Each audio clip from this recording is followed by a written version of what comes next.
Tournament of gold.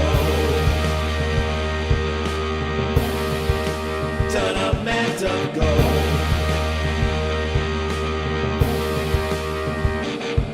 From Steel Star to the Twilight Veil, Golden City to Orvatheas, we fight the fear, the fierce, the bold in the tournament of, don't fight when, can't give up. The time is near, the fight is here.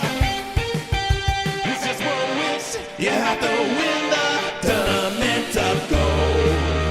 Tournament of gold. Tournament of gold.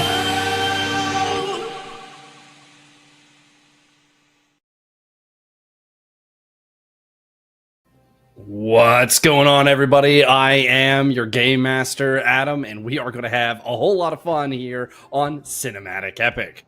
Now, before we get too far into things, what is Cinematic Epic? Well, basically, it is a TTRPG where there are three primary ways that the story is told. The story that I weave with the narratives, the NPCs, the plots, etc. The decisions that the players make along the way. Are they heroic? Are they dastardly? Well, you'll have to find out as they go about it. And then, of course, the dice. All of the 20s, and more importantly, and more fun, all of the ones. The last rule of Cinematic Epic, and perhaps the most important one, is the fact that you are always welcome to try. There's nothing stopping you for going for the extremes and trying something unorthodox. The other way we set the scene is with Tabletop Audio. Tabletop Audio is a fantastic resource. You should check it out. Whether you play online like us or at home at a table, it's just a great way to set that music, that ambiance, and really step things up. So check it out. Now, we don't have a recap video, but that's what I'm for. So hold on. Last time on Cinematic E, the party navigated through rough waters, knocking out tons of teams on their way to the port of the city of Orvatheas, not to be confused with the country of Orvatheas, as it is a city that has been built in remembrance of what their country used to be. It is a way for them to heal the wound.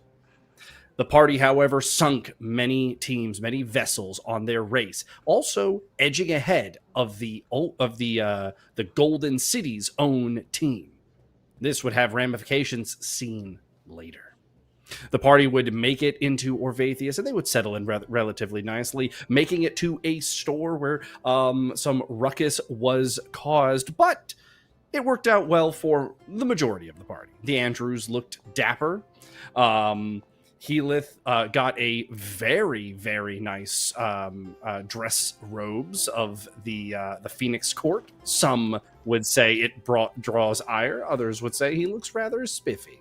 Akama managed to bluff his way into a few nice things, and Thala left the store empty-handed. The gala event itself, which was the mainstay of the episode, where each member got to interact with a few different NPCs and kind of hear some of the stories abound. The biggest ones that I'd like to highlight are Healyth talking with the Titan Steel Paladins, specifically Jorvin, where the two of them immediately got into raised voices and yelling, causing quite the scene as depicted on whatever this world's version of TMZ is. This created a bit of some ruffled feathers for Healyth, as the robes he was wearing were seen very offensively by the Titan Steel Paladins, and Healyth would spend the remainder of the event rather upset with, one, maybe his own decisions, but two, how he could be perceived by others so hostily. Akama interacted with Ace and Epsilon, learning more about the divide between these two characters, how Ace feels like he is not seen, not welcome, and not wanted by Epsilon, but those feelings are being returned to Epsilon as well. Over in Thala's corner, we got some relatively fun stuff. In fact, not even relatively, just very positive. It was a wholesome moment, a rarity, one might say, in a campaign that of my writing, as I usually like to bring up drama and dread. But no, it was pleasant words exchanged between Thala and Skem as the two of them bound through oath and word to each other in a ocean-like seashell encrusted resorts. Someone has to clean that up, and again, it's not going to be one of the party members, so sucks to be the help, I guess. Now we did have a player missing last session. That was Mina Graves was not with us. We will see some of the interactions that she got in this upcoming session here, so I will cover that as we go. But there was a bit of an uproar on the way out of the party where Mina decided to yell in Entish at Okram. And so that was a whole big thing, the tree speak coming out and causing a bit of a kerfuffle, you might say. But the party, as the party ended last session with going back to their residence, seeing that the Golden City vessel was being burnt and sent to the abyss, and on it, still alive, was the previous party for the Golden City, having been replaced by Veln and his ilk. Healith and Akama, Healith sped off towards a training ground. Akama in behind him in tow.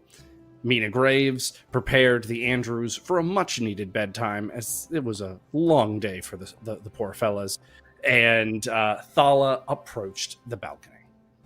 And that's where we'll be picking up our session. However, to do so, we're going to need our party here with us. And that means bringing them on in. So without further ado, let's bring them in. Yes, there they are. Look at their smiling for now faces. For now, he says. Always. Up first in our wonderful introductories is none other than Thala. Yes, Thala. No. No, my name's Alicia, of course, and I will be playing Thala. She is still somehow an adventurer, gallivanter, Naridari from Lunar Port. No, she stands 6 feet tall. She is covered in blue-green hardened fish scales, and she has webbed hands and feet. Last time, oh my goodness, no, it was a bad time. I remember she got into a fight. She lost, but at the same time, like you said, she said forged a bond. I said I feel like me and Scam got married in the middle of the party. I wasn't expecting that, but you know what? Pleasantly surprised. Hopefully this doesn't work out badly for me, but yeah, we'll see. That was a cool man. Well, you'll have to ask what the rest of the party is going to get you as gifts. They do have 1 year, so maybe it's after the tournament that they give gifts. But up next is none other than Mina Graves. Hi everyone, I'm Niru, and I'm playing Mina Graves, and she is an Entkin from the island of Mistkeep, but pretty recently she was sailing the high seas as a pirate. She's 6'4" with deep emerald green eyes, and she has bark-like skin. And let's see, right now, I mean, she's feeling kind of meh. She doesn't love Orvatheas so far, but she was really happy to get the Andrews some nice clothes, and yeah, I liked yelling at Okram Lafort and Entish. That was a good moment, so. Heck yeah, causing a scene, and look, your adopted wayward children are looking dapper. That's all you can ask for, right? Seriously, that's all I need in life.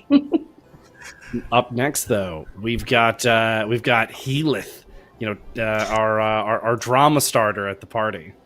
Hello, everybody. My name is Ian, and I will be playing Healith. Healith is a Cerberus Guardian, and he's a human from the township of Norlock, which is close to, if you've watched the previous campaigns, an area close to Keep Kolok. He is 6'3". He is lanky, and he's got brown hair with red stripe. red stripes in it, as well as green eyes. He's feeling a little put out at the moment. He was hoping that he could talk to the Titan Steel Paladins as equals, as friends, and to have the entire interaction turn into more hostile than he even wanted to. It really kind of shook him. He's definitely a little shaken, a little frustrated, and feeling isolated. So we have an interesting episode ahead of us. Yeah, it's like I said, there's a drama afoot, and on the way out, Heath did receive a small braided band, a ring from an elderly gentleman who desperately wanted him to have it. So we'll touch on all of this and more relatively soon. But before we can do that, we need to bring in our last corpse. I mean, our last player. That is Akama. Boo. Boo. Boo this man. Boo this man. Yeah. My name is James, and I am playing Akama tonight. And hopefully, I guess, for more nights, but I'm making me nervous now. He is a Stygian Pioneer Harbinger from Veloma. He's 5'8", with bright green eyes. He has markings that are reminiscent of tattoos that run from his right hand up to his face, and he wears a half face mask. Yeah, and it's not good right now, you know? He came here, and he's trying to figure out what to do to help his people, and now he got no leads now. He's kind of in the wind. So we'll see what happens. True. And speaking of no leads, with the humiliating, some might say, defeat that Thala suffered at the hands of Veln, our party doesn't know what they're searching for to prepare for the next challenge of the Golden Tournament.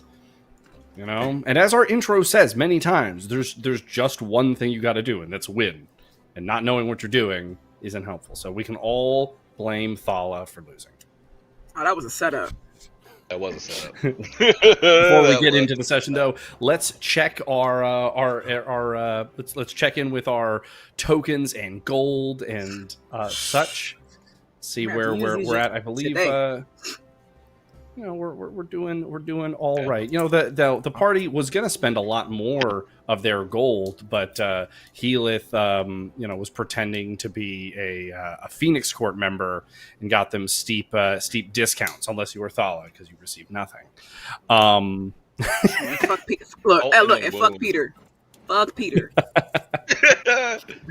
We have a decent amount of tokens around, and perhaps they will be required for the session. But again, there's only one way to figure out what is going to be required from our players to survive, to make it through, is one, their willingness and their readiness to do so, and two, for the session to start. So, without further ado, let's get into it.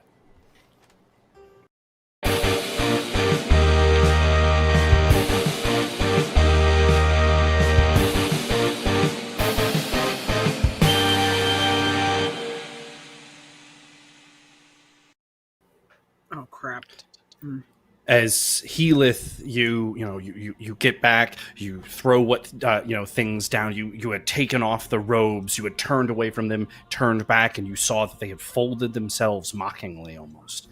You grabbed the rest of your stuff, and you were like, I have to train. I can't be here. And you headed off into the night. Akama, you were kind of like, oh, well, I mean, I have to do something, right?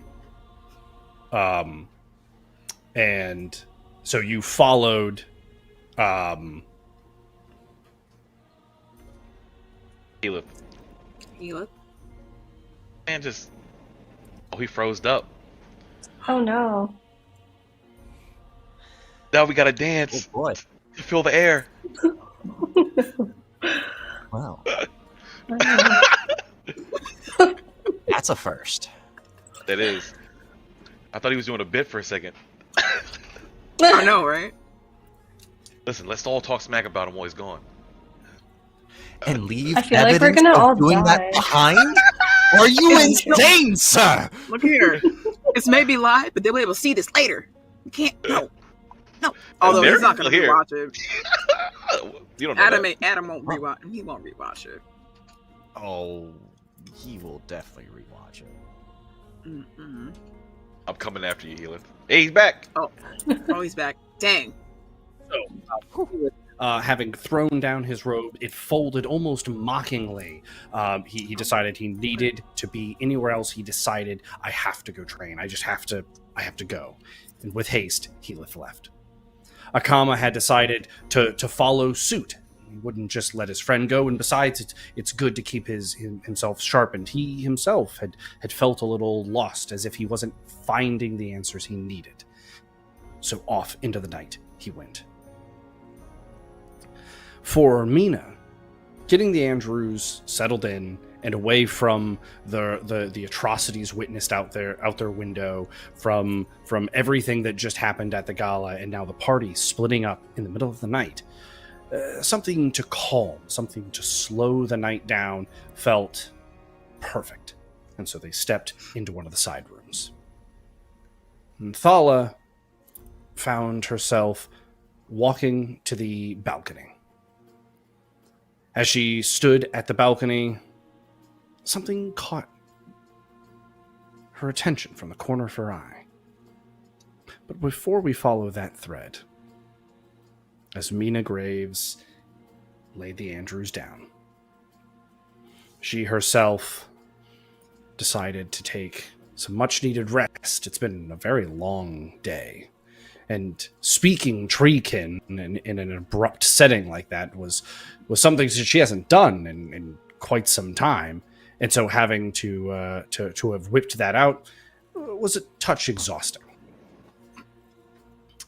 So she takes her rest.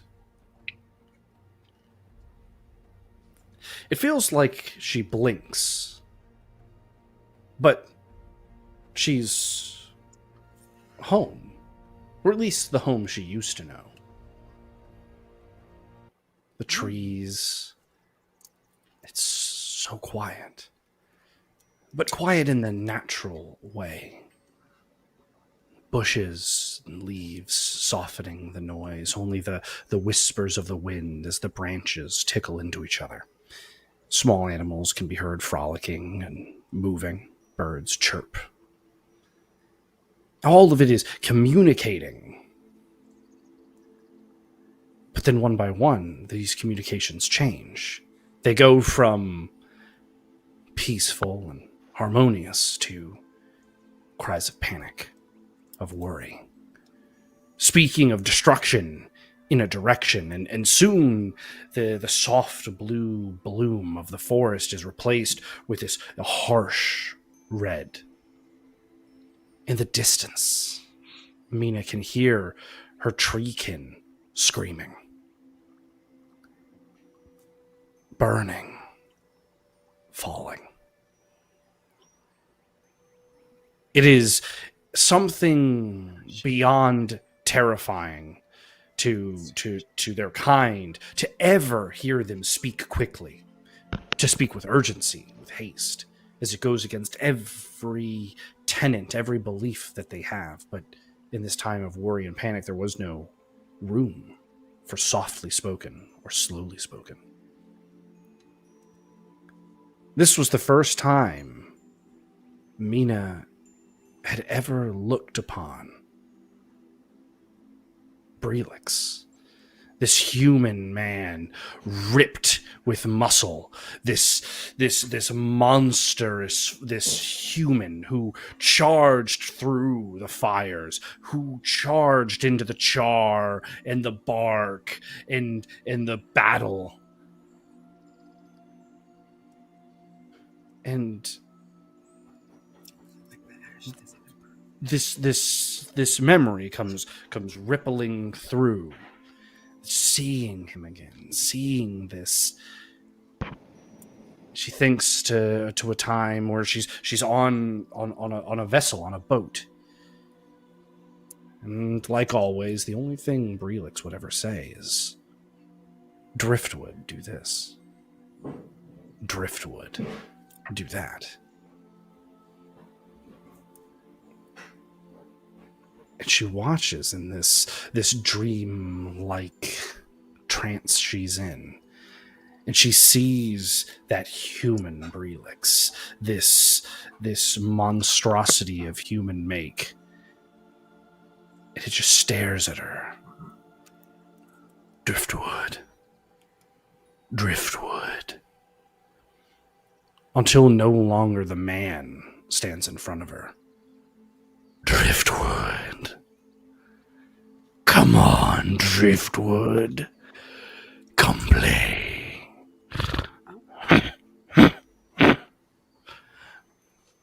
And then all is ash and char around her.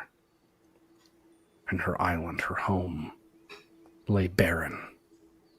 From the center, she could see from beachhead to beachhead with no obstruction because of Brelix.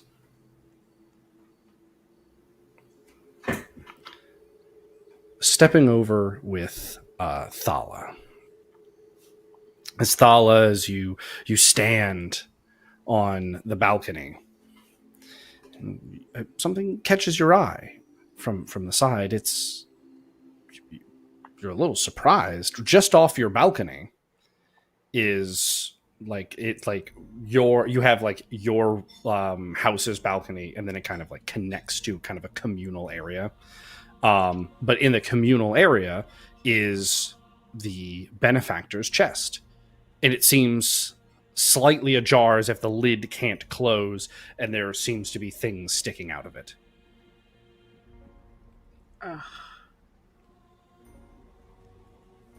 What?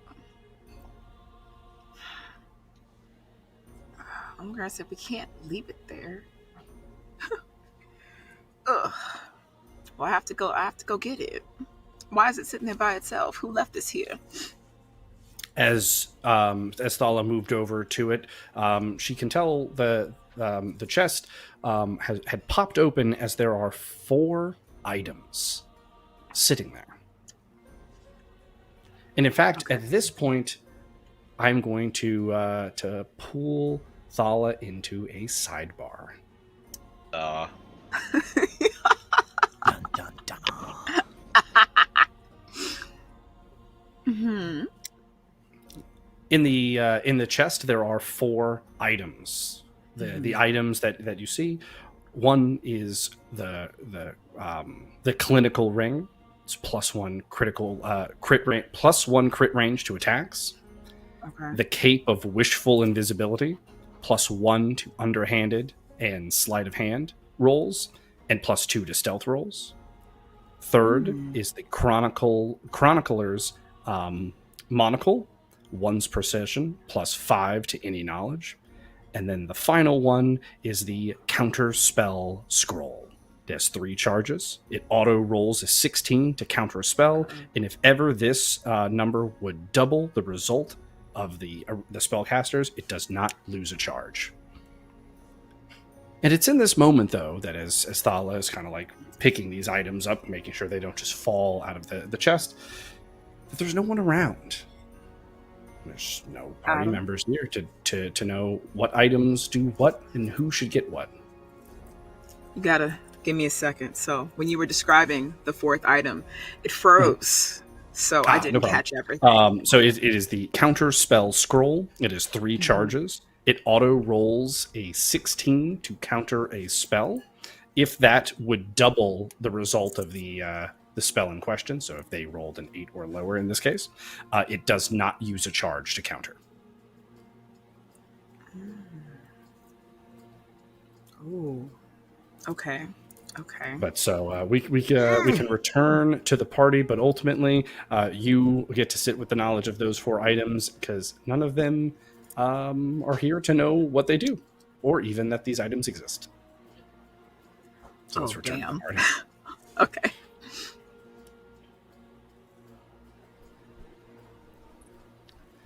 As Thala sits there and cleans up the chest, in fact, let's get a perception check for Thala. We're going to call this Perception 6. What the hell? Bruh. That is not a good sign. all. Thala, you sit there and you're grabbing the items, like you're getting back, and you turn to go back to your room, and I'm actually going to have you roll a defense. Let's see here. We're gonna have you roll a defense check. So let's see your armor roll. Well, look, at least it wasn't a 1. That's good. That's good. We are going to see your attackers attack roll. They do get a critical bonus as you got a 1 on your perception check. So let's see their attack roll, and it is on a D30. Come the fuck on. Okay. Hey, look though. Look though. Okay. As you're turning, you don't see them coming at all. What does happen though is as you're turning, one of the items kind of slips in your hands, and you're like, oh, I don't want to drop anything, and so you shift the chest up, and all of a sudden an impact on the side of the chest sends you flying, and I'm going to have you roll a sturdiness check to stay on your feet. We're going to call this sturdiness 15. I got none of that. I'm shit. I need but that. Nonetheless, you stay on your feet. You're still sent flying. Like for a split second, your feet are off the ground. You're completely you don't even know what hit you. You just know that something did. As you land, you're maybe 2-3 feet away from the railing that would be off of the communal balcony. That is just the plummet. As you are stationed kind of over the docks. Mm-hmm. And standing in front of you is none other than Brelix. Oh. What the fuck? Oh, come on. I'm not gonna lie. Fishy falls for lure. And he gestures behind him, and you note that you can see the shimmering gold barrier of the neutral zone. That you have stepped outside of the neutral zone. What the hell? Where are your friends, Fishy? You could call for them, but they won't come. How far am I from the neutral zone? So the shortest way to the neutral zone would be past Brelix. You are much closer to Brelix than you are the neutral zone. That didn't tell me how far I am, though. If I was going to give a rough estimate, I'd say you're 25 feet. Okay. Brelix, Lord. At this point, okay. Brelix bares his clawed hands and goes, So Fishy, this time I take scales. and he charges. The fuck? Okay, well, I'm can we dodge? What's going on? Let's do this in a roll-off. Mina Arthala's dodge roll versus Brelix's attack. I'm not just gonna stand there. Fishy. Mm-mm. Don't want none of that. Mm-mm. Mm-mm.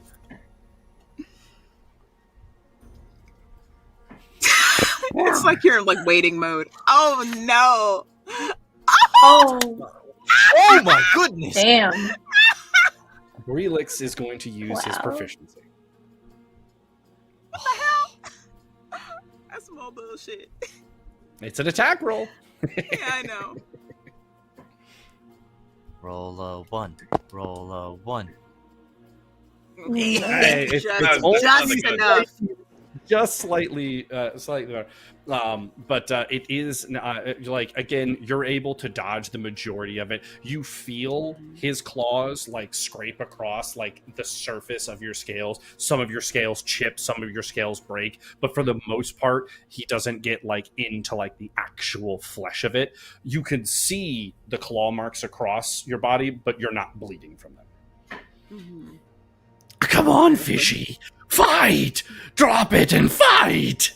So he ran past me. correct? He's like on. I would say you're like a step past him. You know what I mean? Like he couldn't just swipe again. He'd have to step closer to you. I'd say you're maybe 24 feet. Like you didn't like make like a massive amount of movement towards him, as dodging was the priority. Gotcha. Yeah, it definitely was. Because in my mind, I'm over here like, if I just lost a fight. If I don't have to fight, I don't want to. I just lost. Okay. Yeah. So I feel like she would try to see how close she can make it to the neutral zone. I'm not trying to. All right. Catch Let's. this right You know now. what? Look, we're gonna keep this simple. Athletics for both of you. Roll off on athletics. You have a 5 in athletics. Brelix has a 4. Athletic as hell. Look, I'm a swimmer. I gotta be. You're ahead of him right now. Yeah. So you're ahead of Brelix. You kind of like glance back. As you glance back, you can see he's like reaching into his like pack for something, and you see him pulling out like a large like net like object. Like he's running by, he's gonna throw a net on you. As you turn back. In fact, give me a perception check. We're gonna call this perception 4. Okay. It's not too hard to notice what's going on, but All right. Well, I got 4 because I have a 3 in perception. you do have a bonus. Your dice are fine though. All the dice are fine right now. Look, you've been athletic and you've been mobile, but perceptive, no. For a split second, as you turn in front of you, you're staring at Brelix. You have a moment of sheer dread, like your heart, like you can't feel it in your chest. You start trying to like plan what you do, but you could still hear Brelix behind you. As it like settles in your mind, like starts to see the entity in front of you isn't Brelix. But what you see is this horrific creature nearly identical. No. There are multiple?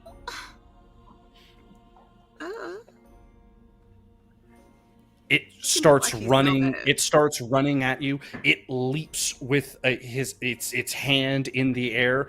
You're in this moment of like you start to try to dodge, but as you're like looking at this creature like coming in on you, you're like, it's not aiming for me, and it like you slip under it as you hear it collide with Brelix behind you.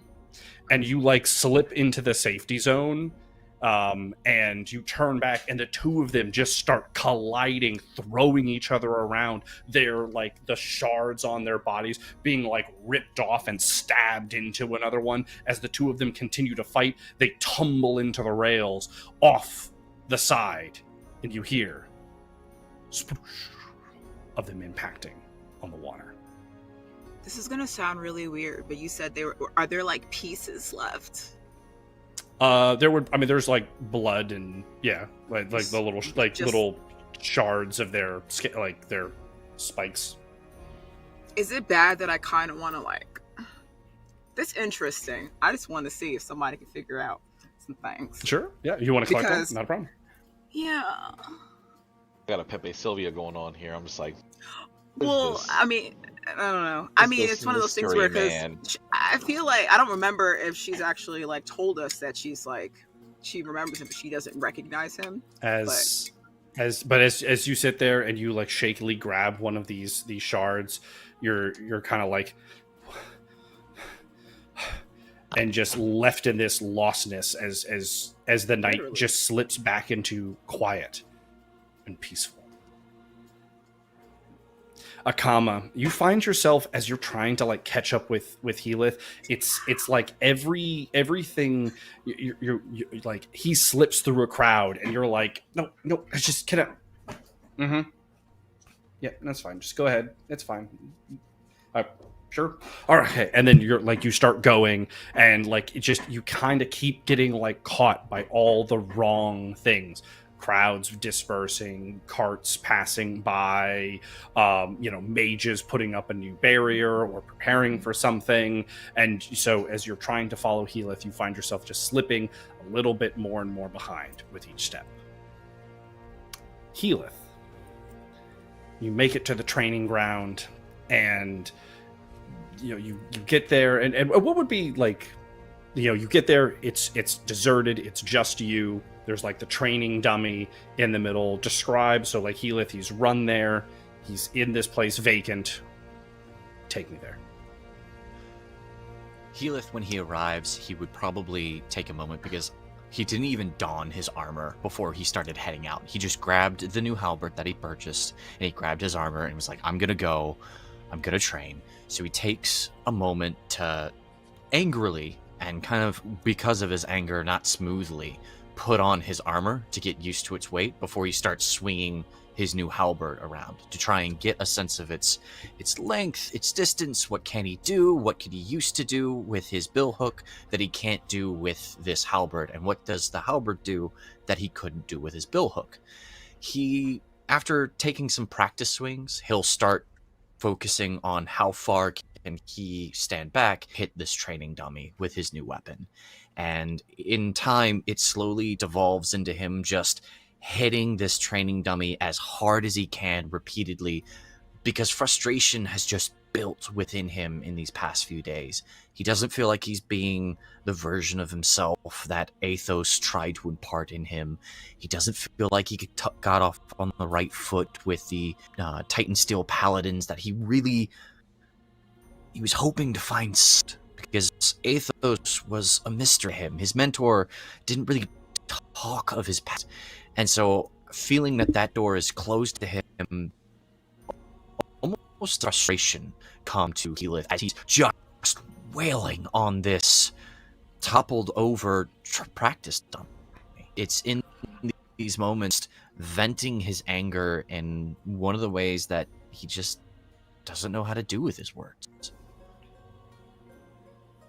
With each swing that Healith makes, it's everything that you said. It's the fumbles verbally with the Titan Steel Paladins. It's being stabbed so easily by the Vrykorl, watching as Thala was the hero, was the one to go and do more. You had a moment versus the monster of the deep, where you felt like in control and powerful. But this also is superseded by the thought that if it wasn't for Akama's intervention, you would have plummeted into whatever the bloody waters of Brelix was. Your mind goes past it to any moment that you feel like you've come up short, that you haven't been good enough, that you haven't been strong enough, that you haven't been smart enough. And this goes into, as you break more and more of this training dummy. Finally, you pause, catching your breath, planting the halberd into the ground, realizing that one of the things throwing off your very strikes is that your armor kind of clunks around on you as you had hastily put it on. It's not properly secured. So you take the time to start refastening each part of it. And as you try to refasten like the sides and your back, you get frustrated because you're like, I don't do the arms first. I know better than then. And then you feel it get tightened, as if someone is tying it for you, and you turn, and standing there is Helen.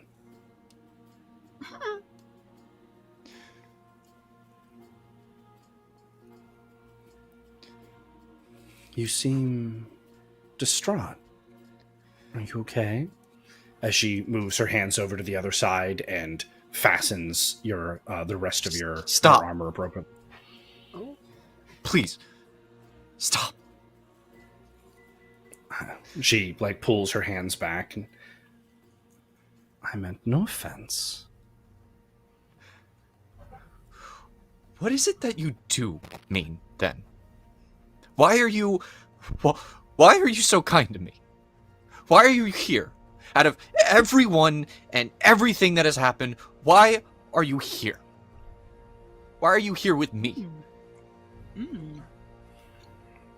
She reaches down towards like your pocket and one of her fingers kind of like scoops into it and pulls out the ring that was given to you, and she holds it up in front of you, and she's looking at it and then looks at you. Do you know how old I am? I was created. No. I was created. You know, I don't even remember now. But it was when Elros was still a young god. I don't even know if he had achieved godhood yet. Can But I that's- roll history to understand how long ago that was? Because I've got Of course, no bearing yes. of how long ago. Yeah, that 100%. I, as the we're- player, have we're- no clue how long ago that was. No, totally fine. We're gonna call that that would be relatively easy history. We'll say knowledge 5, which is still a challenge for you at -2. Oh yeah, I forgot about Because I that. still have a -2. Please. Yeah. Hey. Now, you're not like, you wouldn't call yourself a history expert, and you wouldn't say that you truly but you're like, the big thing that you know is you're like, that is well past what you would consider old history, like when you were like trying to study things, like as you like grew up and whatnot, which means it's easily well over 100 years minimum. So it's like it's far past that. She like your great grandma.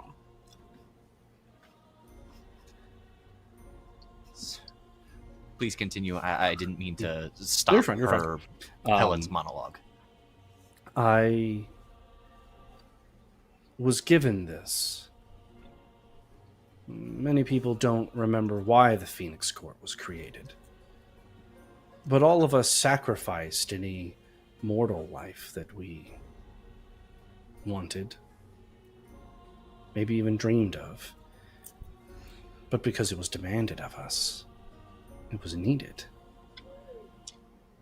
And I just feel like you seem like the type that understands that there's no victory without loss. You have to be willing to make the hard sacrifices. And that's what this is. And she like starts to slide her hand to like drop the ring like into like back into your possession. And the ring is this metal band with twisted marks in it, and this face that stares at you. It as like it touches like you again as it slides off of her hand, whether you catch it or back into your pocket, you see that red smoke kind of emanate as the magic in the ring begins to spark back to life. Oh. He would take it in his hand. He's unfortunately too polite to just not. No.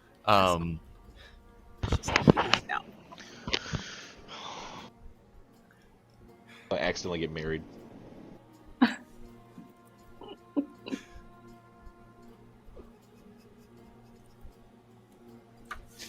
Why me? There are plenty of people in this tournament. Why me? There are plenty of people in this tournament.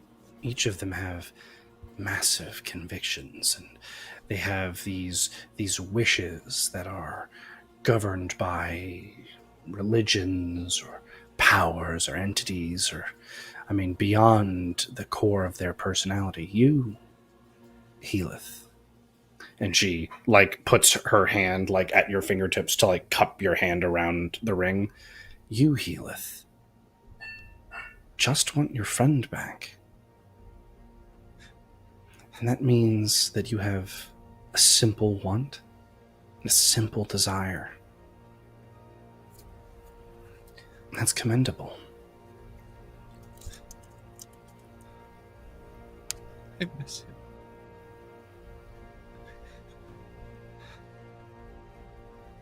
Keyleth starts to like crumple in on himself. Ooh, sorry.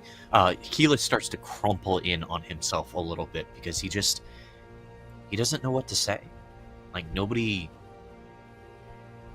He feels different from his companions because they have such greater gifts and greater wishes than him, and his wish is so simple that he almost feels like his wish is invalidated because his is so simplistic versus something so complex and vast.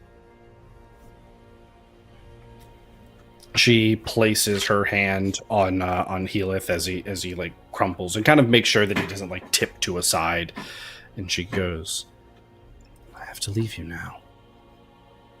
But I leave you because this choice has to be your choice, Healith.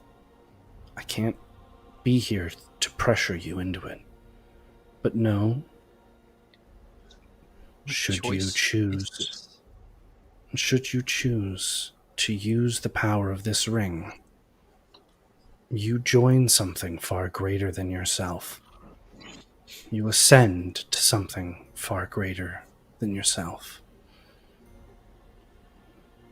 But I leave you now to ponder. Is it the path you're willing to take? Are you strong enough?" And she removes her hand, and with a beat of her wing, she into the night sky. Are you recruiting now? Over with Mina Graves, you hear, and as you're kind of like startle a little bit awake, and you hear like a little at your window as if someone is throwing stones at it. Uh-oh. Oh. She would get up and go look to the window to try and see who it was. You see a small robed individual. In general, with the lighting, you would say it's hard to know who, except for a tail and a snout poke out, and they are. Mhm. You would recognize this as Breakspear. Yeah, of course. Oh. Mina opens the window. Do you open the window to see why he throws rocks at it? Yeah. She does. As you're opening the window, he's like, and drops the next rock. Do you think we could talk? Mina looks over to make sure the Andrews are still dead asleep and looks back at Breakspear. Okay, good. I don't want to wake them up. And she says, "Yes, we can talk. Why have you come?" Oh. Do you mind if it's a little more private? Yeah. Where do you want to talk? Here, I mean, inside's fine. Okay, come on in. We'll go to the main room. Oh. As you're in the main room,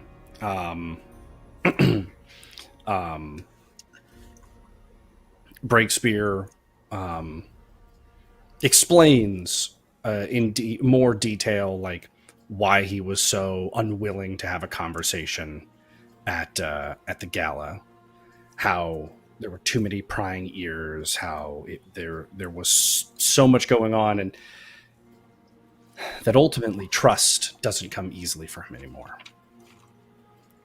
But when he saw your willingness to go and speak so harshly to Okram, he realized that perhaps he had let himself become a little too jaded, a little too locked in his own misery. So basically, I just wanted to say that I really appreciate it. And I know that rat bastard looked like you didn't care. But I want you to know that acting's what he's good at. And I could tell. I could tell. You made him think. You made him shiver. I want to know what she said. I gotta ask though. What actually did you say? I don't speak tree. Mina laughs. That's exactly what he would say. I pretty much said, I don't know how. Well, I'm not going to repeat it here. It's kind of foul, but it was basically an expletive in Entish that would roughly translate in your language to "fuck you." Wow. But it's long as fuck. And speak slowly. We have a lot of words. I like it. I like it. I one of the things I really wanted to also, I just wanted to say that, if I've got your back. It's not. I think our team, your team, are going to have to keep an eye out for each other. There's something about the Golden City that I hate.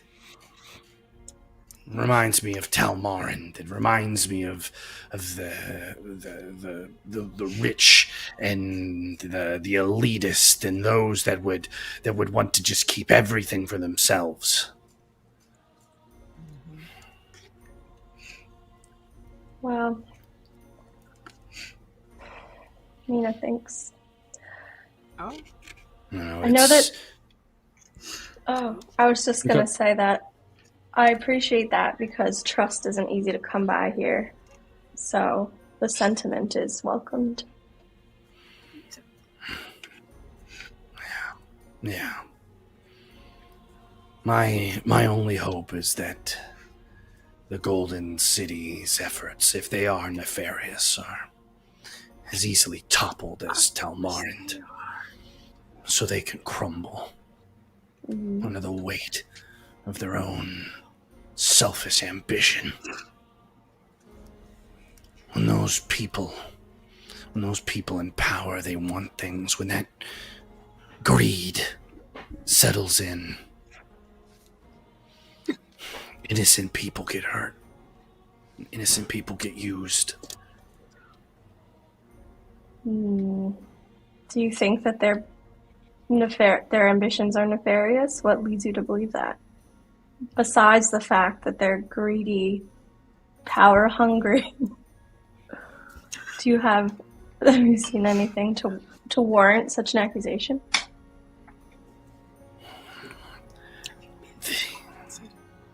I think we're just gonna have to keep an eye on it. Yeah.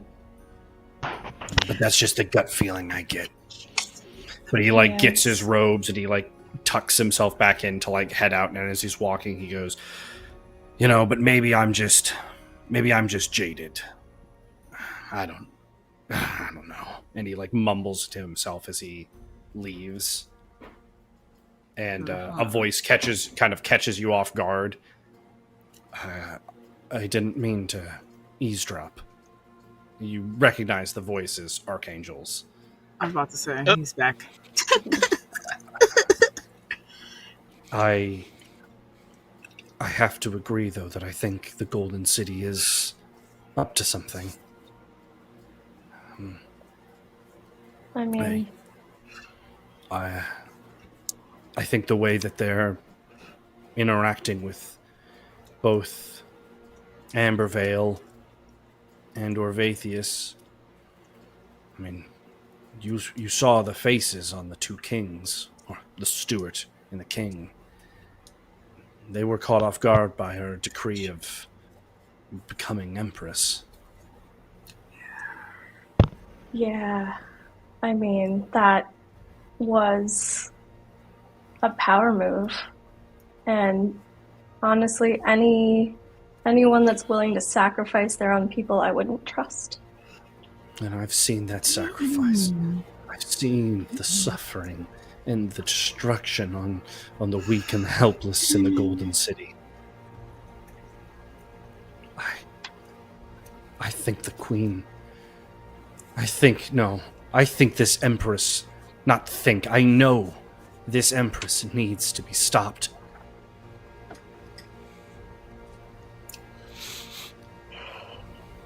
I think I might have just found my wish. I don't believe I want to help. I believe my wish might have turned to hurt. Oh. I will hurt her. Damn. I mean, all I can say is, honestly, be careful what you wish for, because I just wish there was a way to help without having to hurt anybody. But at the end of the day, Enter Sequoia. at the end of the day, you have to do what you have to do. I set out on this voyage with that in mind. My wish was just to help as many people as I could. But I think I believe some of the words that Healith has been speaking to himself. Sometimes I don't even know if he realizes he says them aloud. But I agree. For there to be victory, you have to be willing to make sacrifices. And if my sacrifice is that I have to hurt someone, then I can bear that. Just don't let that change who you are, because it will, ultimately. And you might not like who you become because of it. I'm aware. I think that might just be the sacrifice I have to make. Yeah. And on that note, Akama, you finally reach you're like, my God. You start going over to you make it to the training area. You're walking over. You see Healith, his halberd's at the ground. His back's to you. He's on his knees, and you're like, what the?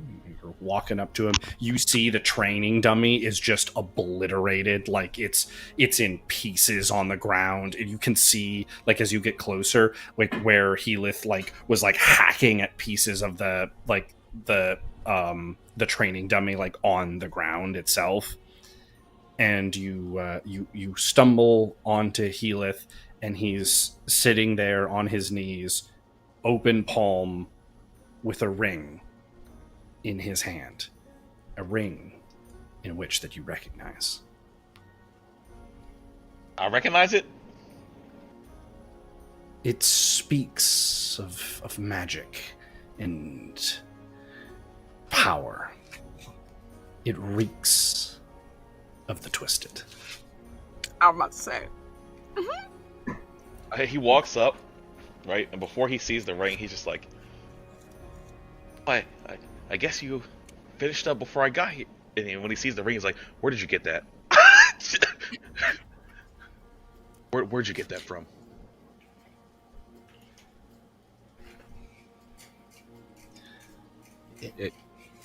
Never mind. Healith starts to put it away in his pocket. Healith. Standing and reaching for his halberd to start going to grab a second training dummy to work on. Healith, you remember? You remember how you were scared of me before, talking about how I could be evil and all this other stuff that happened? And do you remember? You remember that bow and that lady? The lady that I had to kill on the boat? And the bow that... Yeah, the lady whose body we dumped into the ocean as she was dead. I remember. Yeah, that ring is the same thing. You would note, though, Akama, that this ring puts off probably near double, if not more, of an intense aura than the bow did. Yeah, but that ring is even worse. It's I've never seen anything like that. I know. I know it's not good. I know it's something that I don't quite understand. I don't know what to do with it. Well, my recommendation, you should probably destroy it, but just know if you put that on, it will not be Healeth anymore.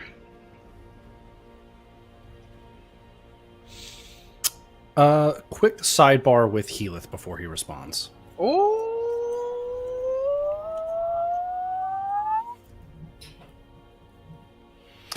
As he utters the word, so first off, you put the ring in your pocket, you turn to grab your halberd, and he stops you, and he's talking to you.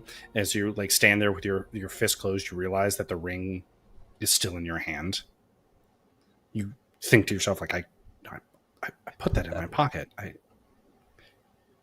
And as he speaks of destroying the ring, you hear, "Don't do it."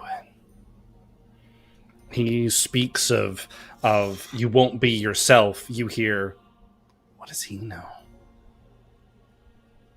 This is your ascension. This is your apotheosis. This is your way to be stronger."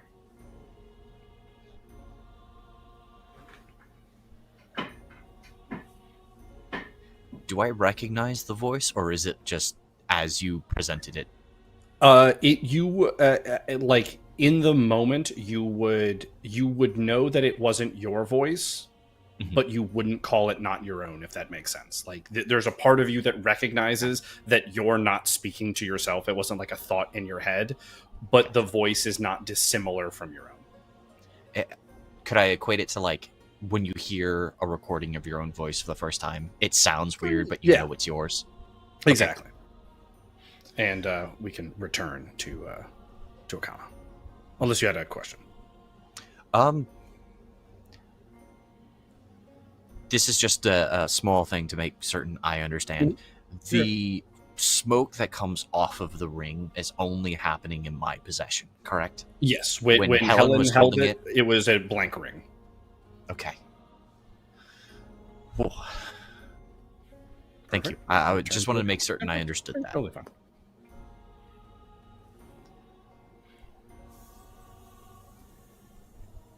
Huh.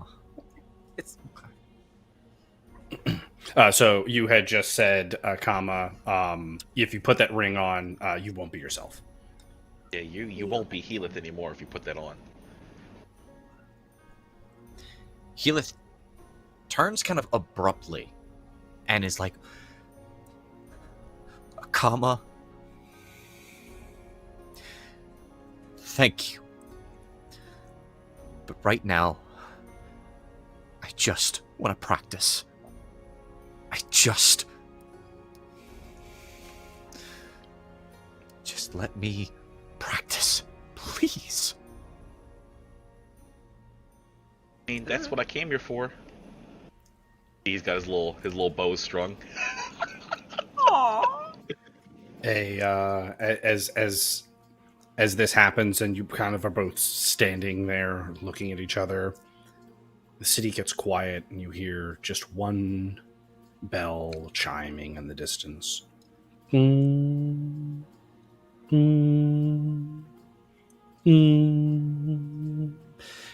on the third note, your hand, the one that clasps the ring, and it starts to vibrate.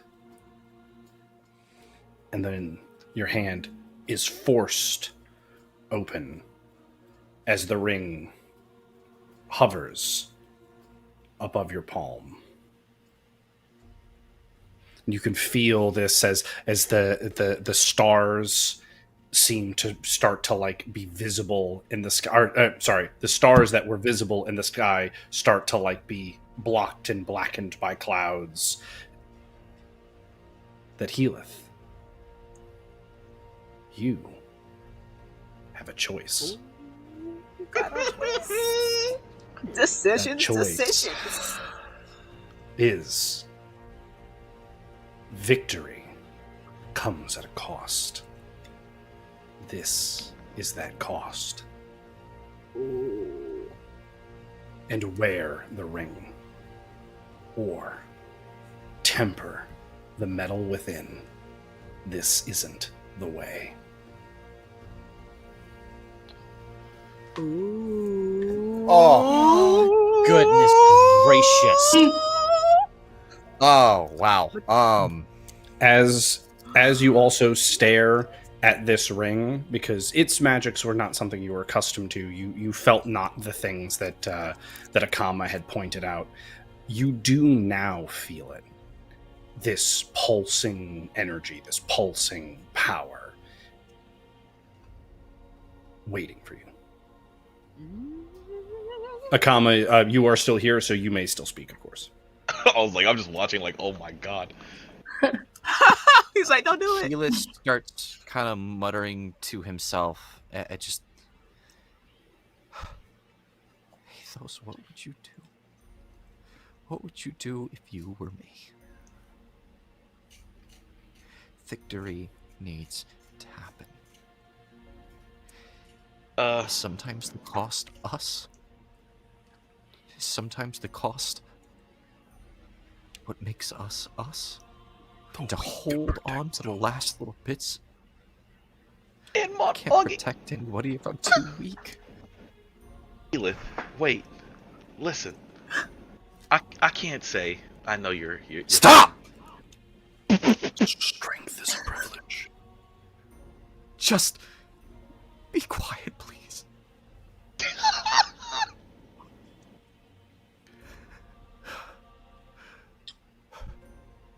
What would you do? Is that? There's the crown. feel like watching this, I surreptitiously am holding an arrow. Oh shit. Oh, he's in there.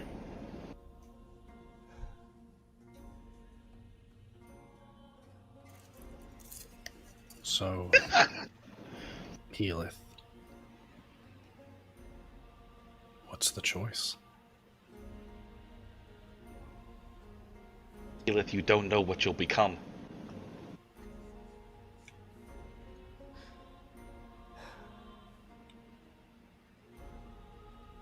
Ruthlessness is mercy upon ourselves. Healith breathes as he's trying to find something to hold on to help him make this decision.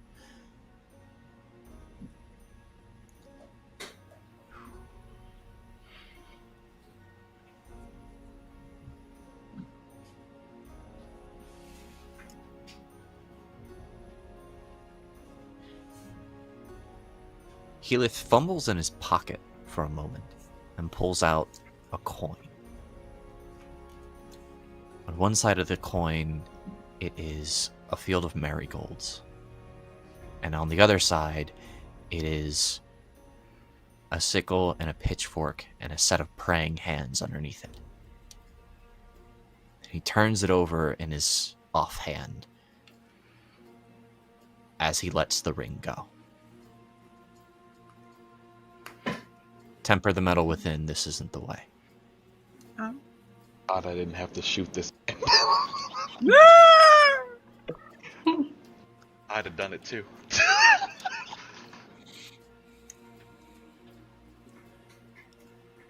The ring falls.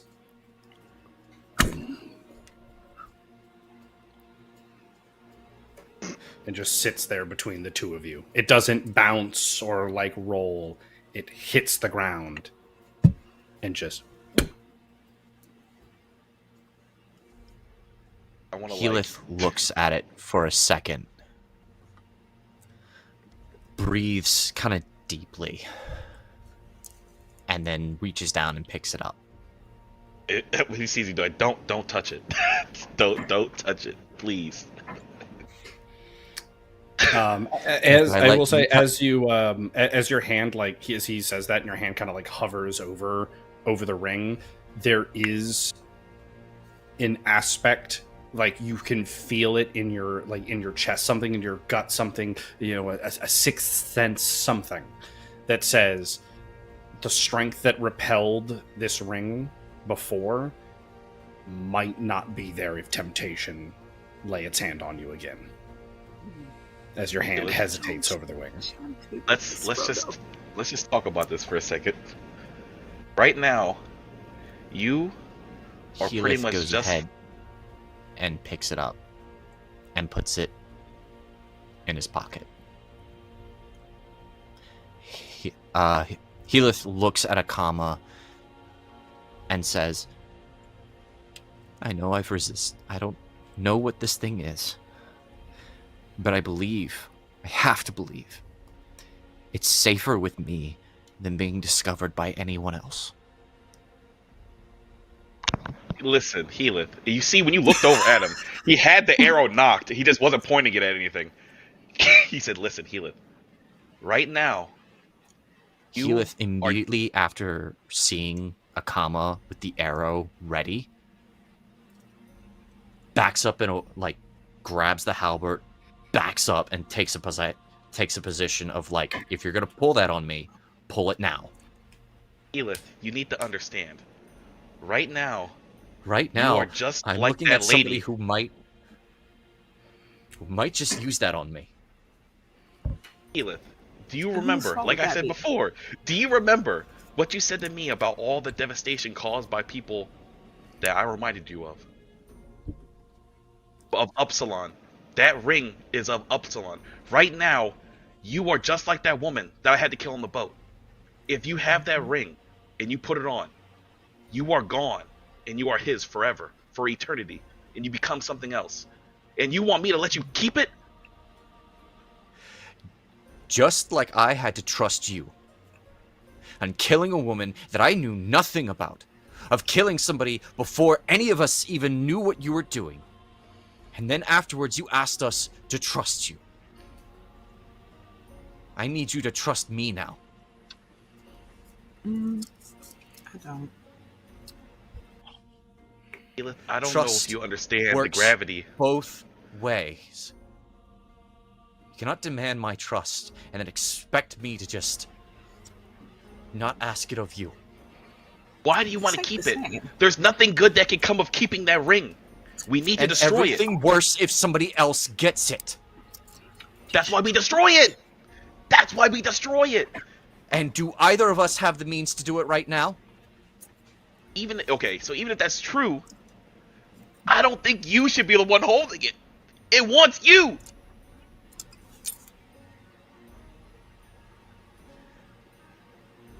Kama, trust me. Or pull that I string. don't know, you sound it's a little weak right now, bruh.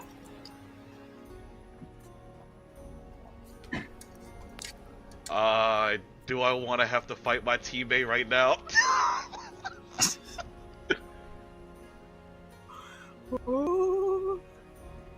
Okay, so what I'm gonna do, I'm gonna put the bow down. I'm gonna approach this man with open hands. Heath, I trust you. That's why I put the bow down. But you simply cannot keep the ring. Even if you're right that we can't destroy it right now, it is too dangerous for you to be the one holding it. Even if you don't trust me to hold it, someone else needs to hold it. It wants you. You are the one that's at risk. Heath kind of keeps Akama at a distance with the butt end of the halberd, not actually wanting to put any sort of bladed portion towards Akama. For now. Until we get back to the group. I'll hold it. I guess I'll accept that for now. I feel like there's Thank like a you. gleam in his eye, just like, you know, Mhm. it's like if you step out of line though. Ready. And two things real quick. This is so that last line, like the two of you kind of like split. You know, Akama, you go and pick up your bow. Healith, you kind of like rest your weapon, and you're leaving the training facility. And I'm going to do a quick sidebar with each one of you. We'll start with Healith. Oh. Listen, I'm gonna be walking behind this man the whole way. Watch. As that's happening, you just hear like in yourself, like as he's talking about like the pain that was caused, the destruction, all of this, and you just hear, close your heart to the pain of others. You can't help them all. And at the end of the conversation, as like you're like, no, I'll just hold on to it till we, you know, like get to the others. You hear, I'm here for you when you're ready. And you feel the pocket that like the ring was in get a little bit lighter. Interesting. And we can return to the party. And then I shall sidebar with Akama. Oh. Sidebar with Akama. Here we go. As you like, you know, he's like, you have to trust me. I'm gonna hold on to it at least till we meet the other, like that final bit. And you're walking over and you grab the bow. You just hear, this one's mine. Get this spooky motherfucker out of my head! And we can return to the others. That's what we're talking about. I'm walking like, And, right behind this motherfucker as we're going back. Like, literally as directly next to and behind him. as the two of you are heading back, Thala, you step back into like into the main room where like Mina and Archangel are talking, and like they both look over, and you're like clearly have gone through something and are kind of like, wait, what have you been doing? But before we can cover all of that and exchange the stories of what Thala's been through and what the party's been through in general, we need to take a 5-minute break. Really let everything marinate. You know, get that feeling. Let it settle in as we adjust to this new session we find ourselves in. But we'll see you all back in 5 minutes.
And welcome back from our 5-minute break. I'm your game master, Adam, and we're having some fun here on Cinematic Epic. I mean, we've got Brelix coming to Mina Graves' dreams, and I gotta say, he does not fit the definition of a dream guy. He's definitely the thing of nightmares, as she witnessed the horrific events of her island being destroyed again, which is unfun. She did get to speak to Breakspear a little bit, which was a kind of calming and reassuring experience, despite his mistrust of the Golden City and their ilk.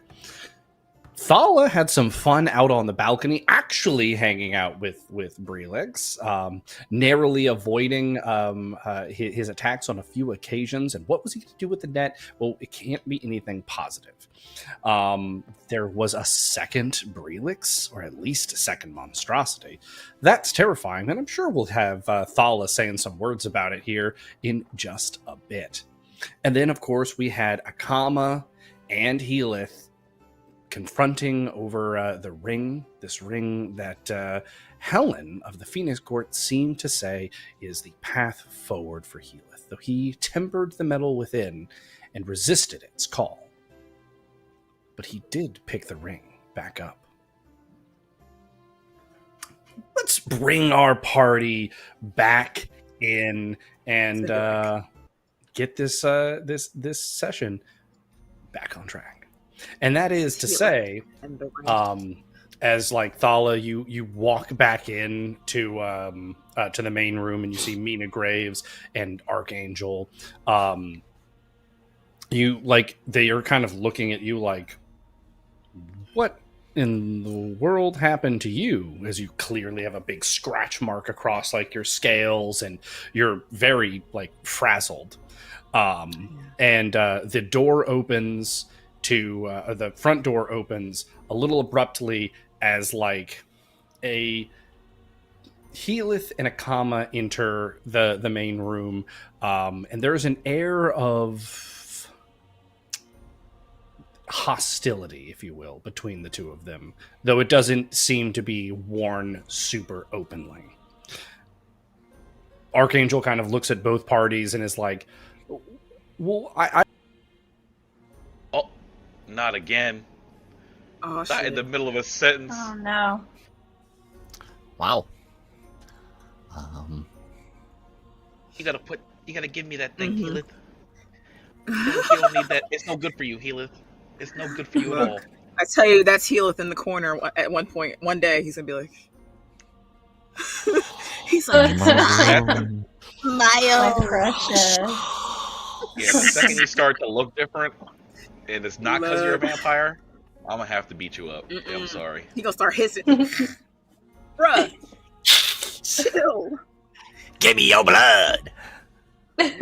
Oh, I forgot about that. Oh my god, he's basically a vampire already. That's what I said. That's what I said. This motherfucker Only already thing fucked up enough. Keeping me on the track is them spiders, bruh. Don't mess with my spiders. Oh my No, god. but Adam's gonna mess with your spiders. That's what you gotta worry about. What if even the spiders are like, I don't know about this, and to stay away from you Oh, because of the yeah. ring? That'd be some shit, yo. We'll have Don't to say see things what like they that. do. Don't say things like that. Whoa. I was about to say, don't give ammunition where the ammunition wasn't there I before. honestly, I don't know if he can hear us. It's being Right now he recorded. He'll go I know. back and hear it. Honestly, I guess I didn't think he actually rewatched them. Hey. You're back. So Archangel kind of looks between the two groups and is it goes like,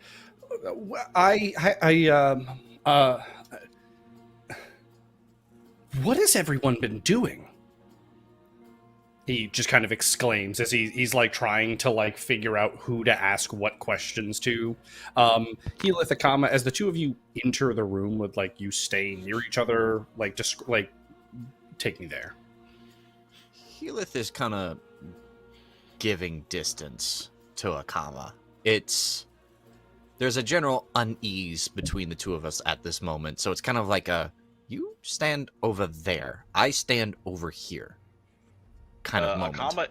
Akama is following this man, staying in lunge distance, and he has not his eyes have not left Heath, so he does not notice the shit on the marks on Thala. He has not looked at anyone else but Heath yet. In which case, that level of tension, Archangel kind of readies himself, looks at Thala, and then is staring at Akama. Oh. Heath, put the ring on the table. I understand. I needed him to Thala? say something because What happened? Because Heath is actually looking at the people in the room and not just Akama. He sees the marks on Thala and is like, what just happened to you? and I'm actually like bleeding, right? Almost bleed. You're like it's like got, like, like welts. you can see scrapes on your skin, but it wasn't deep enough to like draw blood. But like it'd be like a paper cut that isn't quite deep enough. Like so you can see the blood. If you put pressure on it, you can kind of like force it to come out, but it's not enough to actually bleed. Gotcha. I'm still Okay. staring at Heath. Honestly, I feel like the first thing she would do is come in inside and like if since she sees Mina there, she would kind of be like, "Hey, so I need your help. Can you come with me?" I have to ask her questions because I don't know if she knows anything more about him. And is this gonna get infected? Like, I have things. Yeah, of course I can help you. I think that's gonna have to wait though. We really need to Heath deal with this crosses first. over to like Thala and Mina and is like, "Do you need help?" Looking at Thala. I mean, I'm Does it not come sure, off but I'm staying in lunge distance. I'm not Um, entirely sure. But I asked her because I feel like healing, she might be the one to if I do need help. So like as that's happening, Heath is coming over, Thala's responding. Archangel steps in between Heath and Akama and is now like eye to eye with you, Akama. I feel like Akama got a look of intense irritation, and he's just like, if there's anyone you should be Okay. stepping to, it's the guy that's holding the extremely dangerous magical artifact that won't put it So I'm down. over here like, because I'm tall enough, I feel like I can see what's happening. Hey, wait, guys. You gotta like, try to brush past him too, like, ah! Real quick, we'll do that we're gonna. It's not technically a grapple as you're not trying to grapple, but we're gonna call it a grapple for just the physical alteration of it. So we're gonna roll off between Archangel and Akama for that. Like, Roll for shoulder check. yeah, I'm exactly. about to shoulder check the shit out of him. I'll punk him, but I'm about to get punked. I feel How, like I'm about to roll how terribly. tall? Oh, shit. Oh, I thought it was Oh, that he got tall. 3. He got me by It's 3. still bad, He got but- me by 3. How tall is Archangel? You're kind of like go to move over, and you're so focused on like getting closer to Heath again that he's able to like stabilize and kind of like rebuttal more intensely to you. It's not enough to like knock you over or anything like that, but you kind of like lose momentum and are kind of like your right shoulder to his chest as the two of you just look at each other. But you do catch that like he looks at you, he looks at Thala, and then he looks back at you. Tell me, can you see magic with those eyes of yours? He's talking to Archangel, right? Yeah, the man sorry. that's in That's my what I thought. face. Yeah. I can see some magics, not all. Yeah, you probably not gonna be able to help then. Damn. One of y'all gotta be able to see this shit too. And also, when he bumped it, the check didn't work. He's like, damn, yo, made a stone or something. Damn. Oh goodness, I'm over here like I know I can see this, so I'm just kind of like, okay. So I feel like my little scratch isn't as important as what's going on. What's going on here? What happened? Yeah, why don't you I'm over explain, here like, because I don't I'm even know where that let me ring came from. I'm gonna slide in here. Like, don't hurt nobody.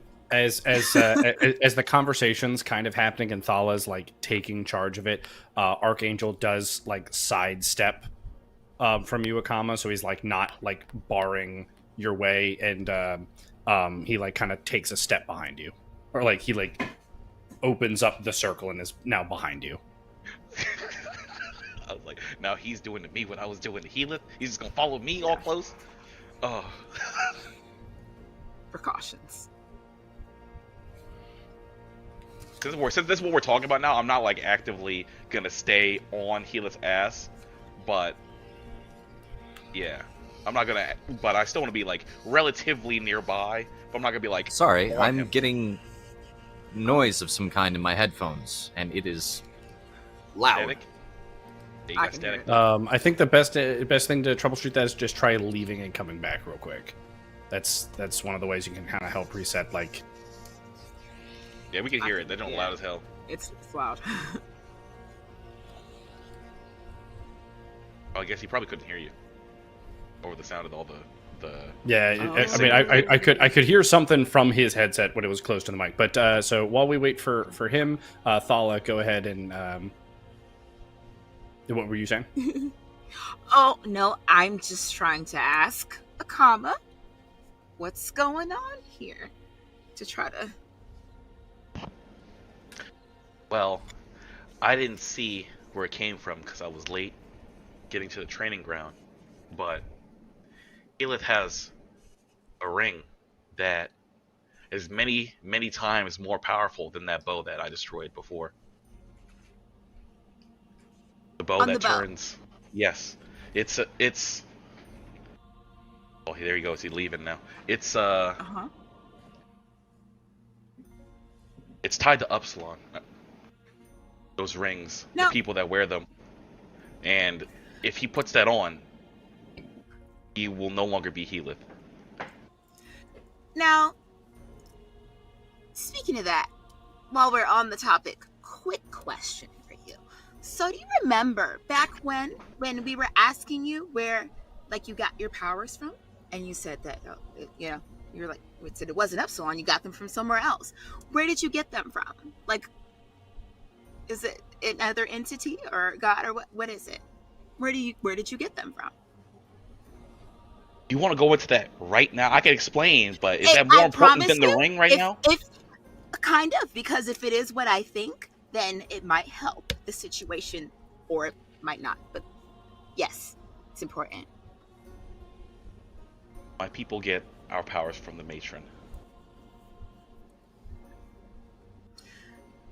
That's what we call her. So, what does everybody else You- call her? You would know her as Morvina. Okay. Now, I didn't know for a fact, but I had a feeling. Did you, because you said something bad happened to your powers and you didn't know what happened, did you know that she fell? Yeah, it was at that same time that things started to go wrong for my people. Okay. Okay. So I would think just in that, since he would be able to recognize the things in these items better than any of us. So there was probably some truth to what he's saying. We might not know, but he would know. And if we can't see it or sense it ourselves, there's really not a whole lot we can do unless And we I'm find someone else. and But we're we don't supposed to trust them. just trust him? Let me ask you What if something, he takes Heath. this ring and he puts it on? Why would I do What- that when I had the bow? What were and I you? destroyed the He bow. destroyed that. He did But let me destroy ask that. you, And Heath. you could have used the bow. Let me ask you, since you've gotten this ring, have you heard any weird, creepy man voices in your ear? No. Can I insight this man? We are going to roll. There will be a deception to it, but I am going to say, based on the descriptions that I have given Heath, he is not going to be rolling at any disadvantage. In fact, he is going to be rolling at a +3 for his deception. Oh, okay. And then you will the counter roll for you, Epsilon, will be Insight or investigation, your choice. Let me see what I got. Epsilon again. I'm pretty sure I got. Yeah, we're gonna go with insight because it's a 2 instead of a 1. Let's see. Please, God. We're like, In Oh my suspense gosh. now. Yeah, Ooh. fuck your shit, boy. So You can't lie like I can. So to set this, Akama, as you look at Helith and you, like, he says no to you, you definitely see that he believes that. There's something else there, but like you don't like look at him and go like he's lying. You look at him and you're like, this man believes what he just said. But you're getting this feeling, this insight that there's something more to the sentiment. You don't even know what you're hearing. Have you heard anyone speak to you since you've gotten that ring?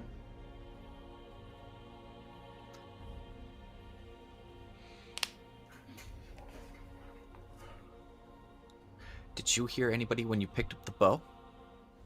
Yes. Epsilon started to That's try how to I know get me it's to use different. it. Well, let me tell you. Nobody's The been second I trying let you to walk get away- me to use the ring. Nobody's been trying to make me use this ring. Helen showed it to me. Helen gave it to me and said it is a choice that I have to make. And I've made the choice. I'm not going to use it. He Did we didn't say destroy anything it? about was it trying to get you to make you use it. He just said, "Did you hear a voice?" Yeah, you good. Keep on the topic, No. right? Because clearly, knowing you would not, that would not be your first thought to use the ring. So what's it gonna do? Gain your trust. That's what I would think, basis off of the voices coming from inanimate objects to begin with. So, because my And the lineage, bow, he would have my used the people- rope. Didn't he buy? Didn't you? You paid money for it. He would have used it, but he destroyed it. So why would he use the ring? Were you planning on destroying the ring too? Helith, you need to understand Yes. that So then- everything. I, Yeah, then what are we doing? clearly, it's I'm dangerous. holding Why do you wanna on hold to on the to it? ring. Because I have to be the one who destroyed it. Because it was given to me as a choice. My So choice. then destroy it. So then destroy it. Because clearly it's At this point, dangerous, and you're not going to use Helith it. So just destroy kinda- it. Helith just leaves the room, and he is clearly going back onto the street, and it's clear that he is like, all right, I'm not getting anywhere with anybody here. So I'm going to I- go find somebody who actually can tell me anything about it. I will No block one. the They're door. going to lie to you. They're going to lie. So real quick, so Helith is heading towards the front door. Akama sees Helith heading towards the front door, starts heading towards the front door. As this is happening, Archangel is looking at you, Thala, and is like looks at you and goes, and not like looks at Helith, looks at Akama, and then looks back at you. Said, I'm going "What to look do?" at Helith. I'm going to look at Helith and look back at him. Archangel kind of sits there for a second and then is like you can tell his like brain is running like in overdrive as he's trying to understand.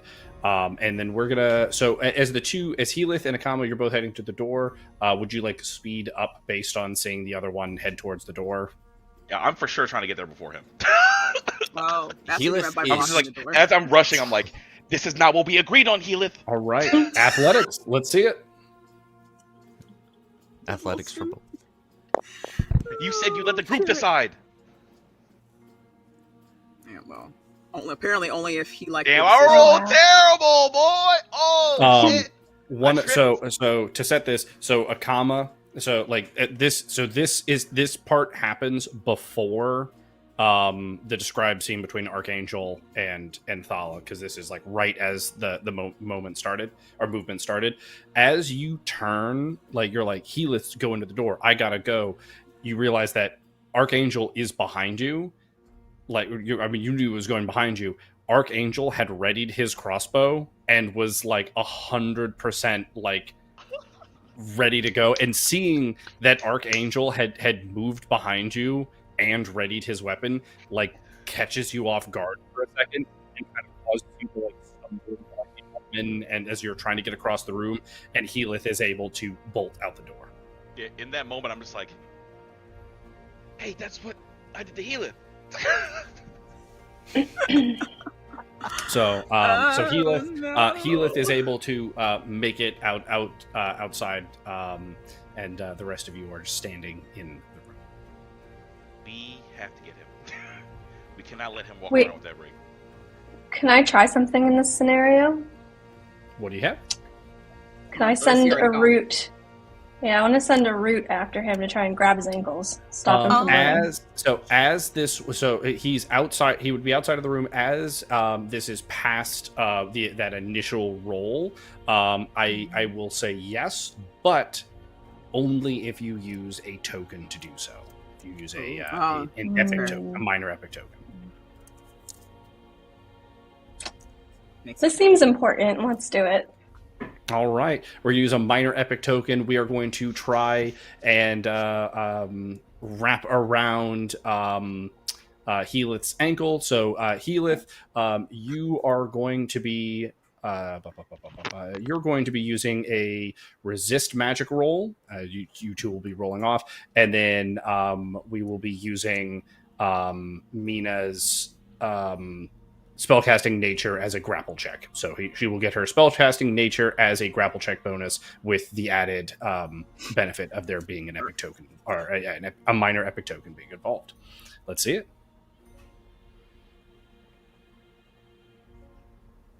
Let's.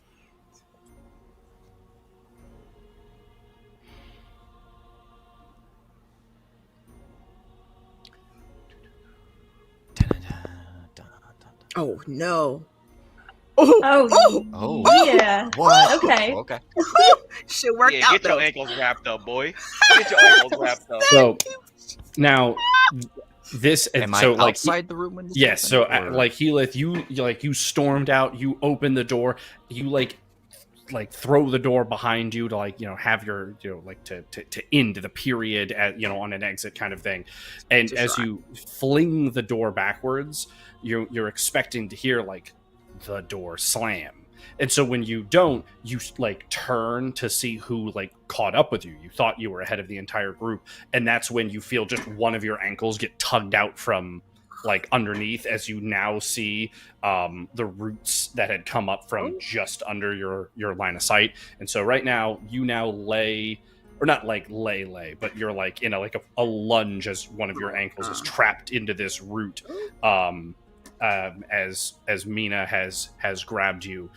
Before we get a response from Mina or Healith, as you two are in the action, Akama, you are still you're stumbling into the ottoman. You've noticed that Archangel had taken up true prepared for violence behind you, and so I would just want to check in with Thala in this moment.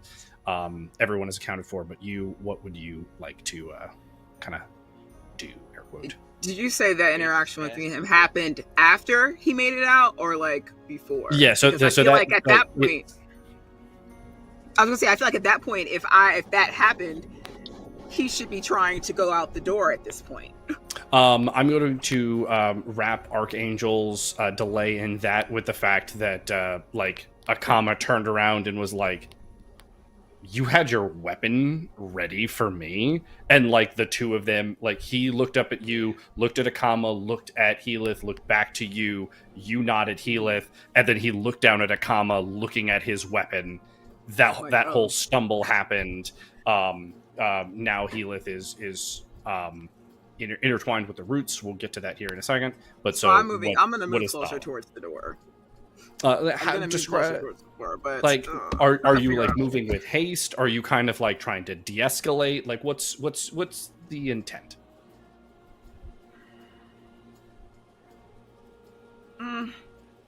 I feel like initially de-escalate them too, because I feel like if I try to move quick and he realizes what's going on, I don't want to be. It sounds bad. I don't want to be in the crossfire of things, so I'm just trying to make sure that this, like, forget this going on over here. Go this way. Okay, so you're trying to not escalate Archangel and Akama head towards Elith, to my understanding. Just make sure. No, well, when I said de-escalate, it's basically like we're trying to divert the attention to where it's supposed to be, not here. Okay, so you want to move kind of more towards Archangel and gotcha. Okay, Yeah. perfect. Like Archangel sees you starting to like head towards him. He knows you nodded towards Helith. He looks to Akama to see what Akama's action is now. So you're in a moment, right? You don't see Thala. You're looking at Archangel. He has his weapon ready. The intent for you. What would Akama do? He gonna be like, best believe we gonna talk about this racism later. And he's gonna move after. Oh my Helith. god. Oh. He's like not gonna attack. I'm gonna With Akama like starts to move past him. At this point, it's clear that Archangel is just like he like steps backwards and like stumbles a little bit and like steps into one of the chairs and is just kind of like abruptly like sits himself down as he like kind of falls into his hands like. he's so confused. I crumpled his frame on accident. He's so confused now. Crumpled his framework. So Akama, you're picking speed back up to try to get to the door. You're a little bit closer, but that I'm not going to just ignore Helith's original role. So Helith, Mina has you by the ankle. What would be the response to that? Helith would cut it with his halberd just to be able to get the movement back and keep going. Would you resist this at all, Mina, or like you see him like pull his weapon up to slice at the roots? I mean, I want to talk to him first, so I mean, I'm talking to him as he's like pulling his weapon out. But leaving the party, I mean, all we have is each other in this. Like, the greater picture is we all have to trust each other. Like, we need to sort this out, and running away isn't going to do anything. So I'm going to let you cut this root and free yourself, but I don't think you should leave. W Mans. Helith, as you bring your weapon down, you note the root doesn't resist. It like almost readies itself, and you're able to sever it easily. You are free. You may respond.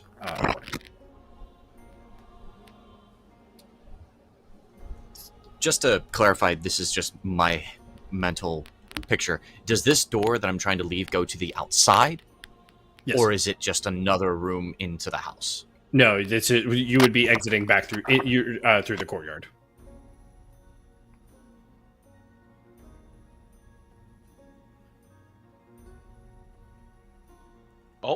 We lost you, Helith. The audio. We lost your audio. Yep, no problem. Shall be right back. It's okay. Technical difficulties happen. So like as this is happening, Archangel kind of calls out to Akama a little bit. So like he stumbled back, he's into the chair. You're like moving across the room, and he goes, I was told not to trust you.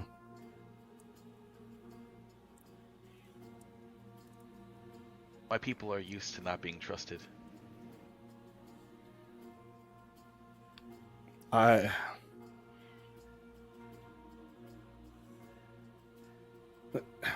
Is it really so bad what he holds?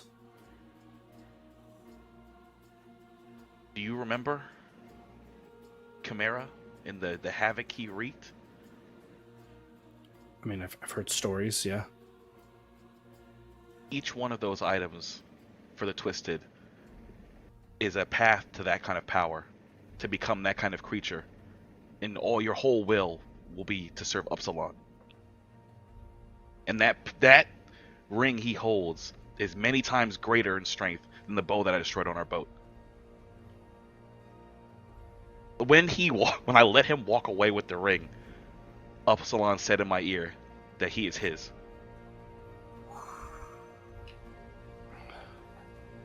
Can we hear this shit too? Because we. I mean, hear yeah, it. Yeah, you're still in the room with us. Mhm. Yeah. I didn't get to explain all this because he ran out. But I wanted Yeah. to talk about it, but I didn't want to let him hold the ring while we're talking about it. I wanted him to at least put it down Right. first. Mhm. I shouldn't have let him go. See, that's why I said, you know what? Even though the items themselves sound you gotta come back again. evil, what have you? It's one of those things where Apologies for the delay. Seems that there's something wrong with my microphone. I'm going to try one more time, but it may be a phone bit. Yeah. Okay. Not a worry. Tonight's the night of all. So while you get that set back up, just for a role play sense, the just stated a bit from Akama is not actable on in this current rebuttal. I'll let you know when that information goes live, as we would have been interacting with Healith as he spoke first. No, I still feel like what Mina did was reasonable. It's a good way to try to de-escalate shit. Because I'm not on that timing. I do not want to let him go. Then I have to stay on that. But I think that made a lot of sense. I mean, I'm the only one that knew how bad it was. I had to be on his ass. That's what I was like. I didn't touch him. I was just like, well, then do it. Then do the thing. And then he was like, ugh, and he ran. I'm like, the fuck is this? Let's see. Why here. are So- y'all always running? Y'all always running. All right. Can you hear and talk here, Healith? Or I can hear you. I don't know if you guys can hear me. yeah, we can hear you now. So what for now? Let's go ahead and go into your rebuttal if we can. We'll give you another second here to try to reset. But so you cut the root from your foot and Go out into the courtyard and call for help. Oh, what a I'm bitch. pretty Crazy sure he man! He's crazy. so okay. as fuck. What? All right. So with that, so like Mina, you're like, I'm gonna let you cut this root. He slices down. He looks at the party for a second and then steps deeper into the courtyard, and in the middle of the night yells out for Helen. The information I thought he said about help. No, he said Uh, Helen. He said, "Helen." Helen. the Oh, information from Archangel is now valid as like that is happening while it's moving forward. The party, you're all kind of like moving after Healith a little bit into the doorway. Akama, you could see him. He's not, but 10 steps out the door when Helen lands next to him. Can Healith interact with Helen? Of course. Healith immediately takes the ring out of his pocket and looks to Helen and says, "Take it back. I don't want it." Take what back? Because it's better with her. She looks down at your empty hand. He reaches into his pocket again to try and Feel- find the ring. Nothing. He empties out both of his pockets and is like, "Where did it go? I just had it. I don't want it." Don't want what? Healith? Healith, you don't know what you've done. Now we're gaslighting. Healith looks at his hands, almost half expecting to see the ring on him. Fair. I don't know what this is about, Heath, but she places her hand on his shoulder, her claws into the same like scratch mark, so she can just kind of like bring the talons up on the same parts of the armor.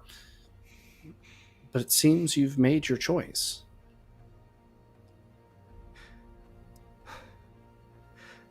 I have.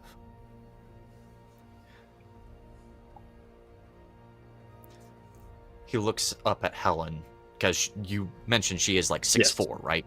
Yeah. Looks up and... I guess I'll see you around. Of course. She looks at the rest of the party and gives a coy, like little, one finger down at a time, little half wave.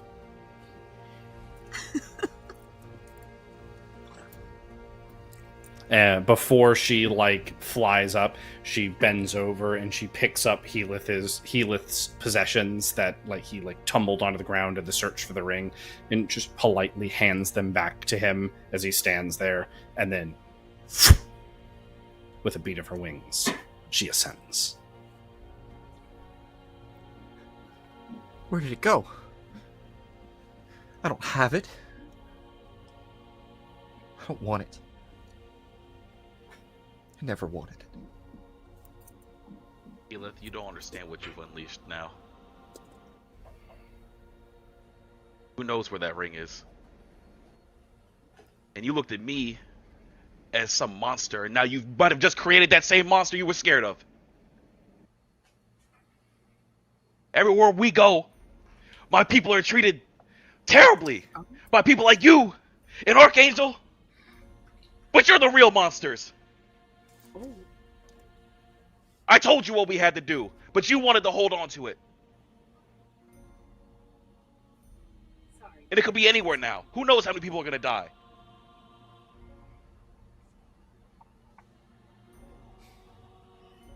It's like if that's on you. Yeah.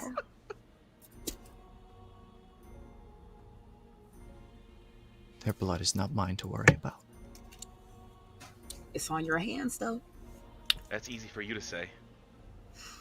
Just like every single one of Morvena's followers has their blood on your hands. You want to pull this right now, Akama? We can do this. And then he turns and he is pissed. Nice. He is ready nice to go. deflecting. Akama's willing to throw words, but Helis ready to throw hands. Nah, he's deflecting. If it'll make you feel better. He said, let's go then. You should have just trusted me. Instead, you decided that it was And your you should have burden trusted alone. me. We All of did, you should and have look where it trusted got me. us. He did, and We look where did it got trust us. you. Yeah. This shit is And you lost the gone. ring. The fuck? This is your fault. Don't be mad at me because you lost it. Helis takes a moment. He is confused. He doesn't know how to express himself. You can see that he's trying to find the words and he's just failing. He doesn't know how to handle when multiple people talk to him all at once. It's clear that, and he just kind of just emotionally shuts down and just doesn't say a word. Where once there was anger and frustration, now it's just a cold silence. Of course. What a turn from me following this man originally to try to comfort him to now I'm roasting this man up in his lowest moment. I mean, he ain't making no sense right now. He's making no sense No. right now. I mean, it makes sense though. What he's saying makes sense not to make sense. It's just funny as fuck. I'm like, Oh so he's my just saying God. shit right now, like, no, this isn't me. I'm like, but He's it throwing is up though. all the deflections he can. So, any responses in character? I feel like seeing him all sad now, my fire has died some, and I'm just like, damn. Helis, without a word, without anything, goes to his room, closes the door, and that's it. That sounds about right. And I'm assuming I don't get no traces of this ring, right? That shit is... Any other knows where- player interactions to I would've Heath thought leaving? about that. I 5, mean, 4, 3. no, because there's not a whole lot we Two. could, No. no. Alex. solemnly But- walks back to his room, closes the door, and has removed himself from the situation. Archangel comes up to Akama, and he looks like he for his initial approach, he won't look Akama in the eyes before he's like,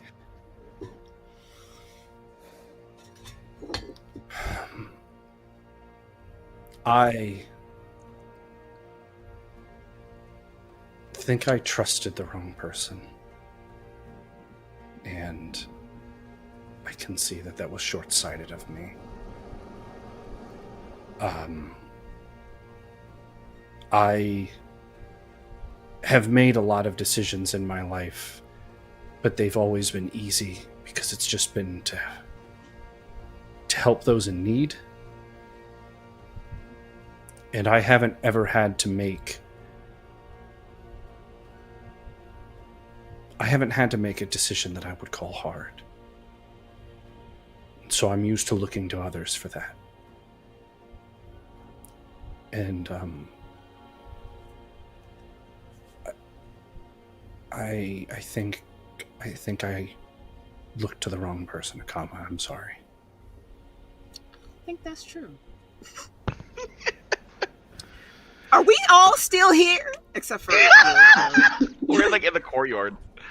Akama like absorbs this and he's just like... He doesn't say anything, but he goes to shake this man's hand, I guess. As you shake hands, let's get a perception check for Akama. Akama, we're going to call this a perception 12. So I'm like, Please. are we here? Yes, unless you said otherwise.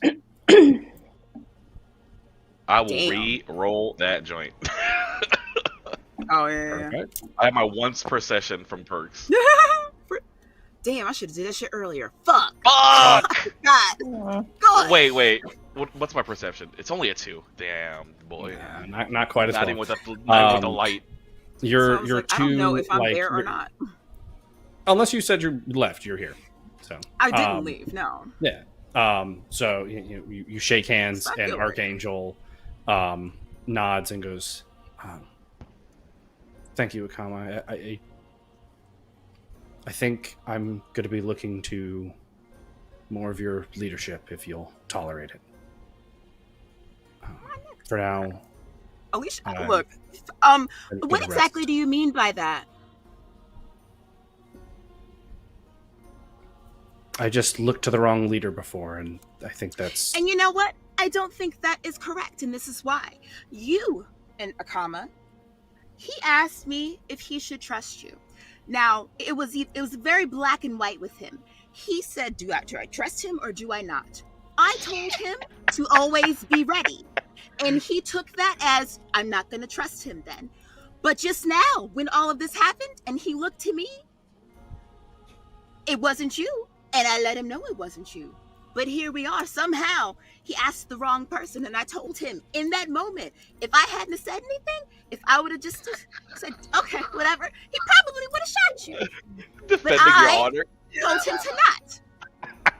So I don't understand I don't think he knows what he's talking about anything at this point. He seems like a lost I asked if I could trust you. And to who I would call the captain of the ship. And the captain of the ship wouldn't say I could trust you. What? Thala I don't didn't even understand. What the hell didn't did he give just me say a just direct now? answer. She didn't say that you couldn't be trusted, sure. But she refused to say that you could be trusted. Because we had just met. I knew him for 2 days. How am I supposed to know? I spoke to how I trusted the rest of the party. I don't know that either. I spoke to how I trusted And if you can trust someone Thala after more 2 than days, others. that is foolish of you. She's defending the fuck out of her honor. I feel like I'm just absorbing all this. Like as I said before, If you can trust someone after 2 days, then your perception is you need to know people. I think you're right. And he walks away. Yeah. Mm-hmm. He's gonna use that like, I don't trust any of y'all now. Whatever. I don't trust you. I don't even know what your face look like. Dala, And so the earlier. three of you are standing out in the courtyard. Unless you have anything to say, each one of you can head back to your own rooms. Oh, All I would Paula. say is, look, y'all watch that one, because I don't trust it. Talk about Oh, Archangel, Paula, you talk about Keyleth. Archangel. You asked me for help. Do you still need assistance? Like, what do you need help with? I just wasn't sure if this was gonna be okay. It doesn't seem to be bad, but you never know. What happened to you? I don't think we know what happened to you. I asked you in particular because number one, I feel like healing is probably your thing, and number two, I ran into Brelix, and that's where this came from, and I wasn't sure. I'm like, is he contagious? I don't know. Is he contagious? That's wild.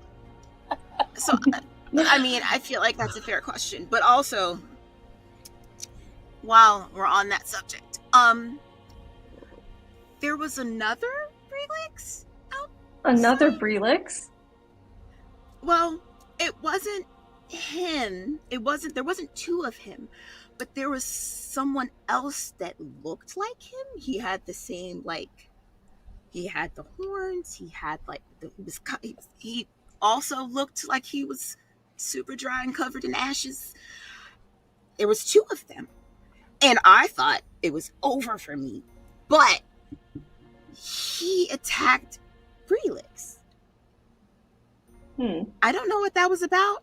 I don't know if you know, because I don't really know anything about Brelix at all. Do you know anything? Do you know more about him than we do?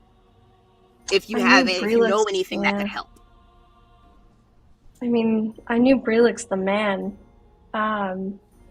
but since leaving him on the ship, I left him as a human, so I don't know what dark, twisted foulness has made him the way he is, but as a man, he was a monster. So he was already... Oh, so he didn't look like that before.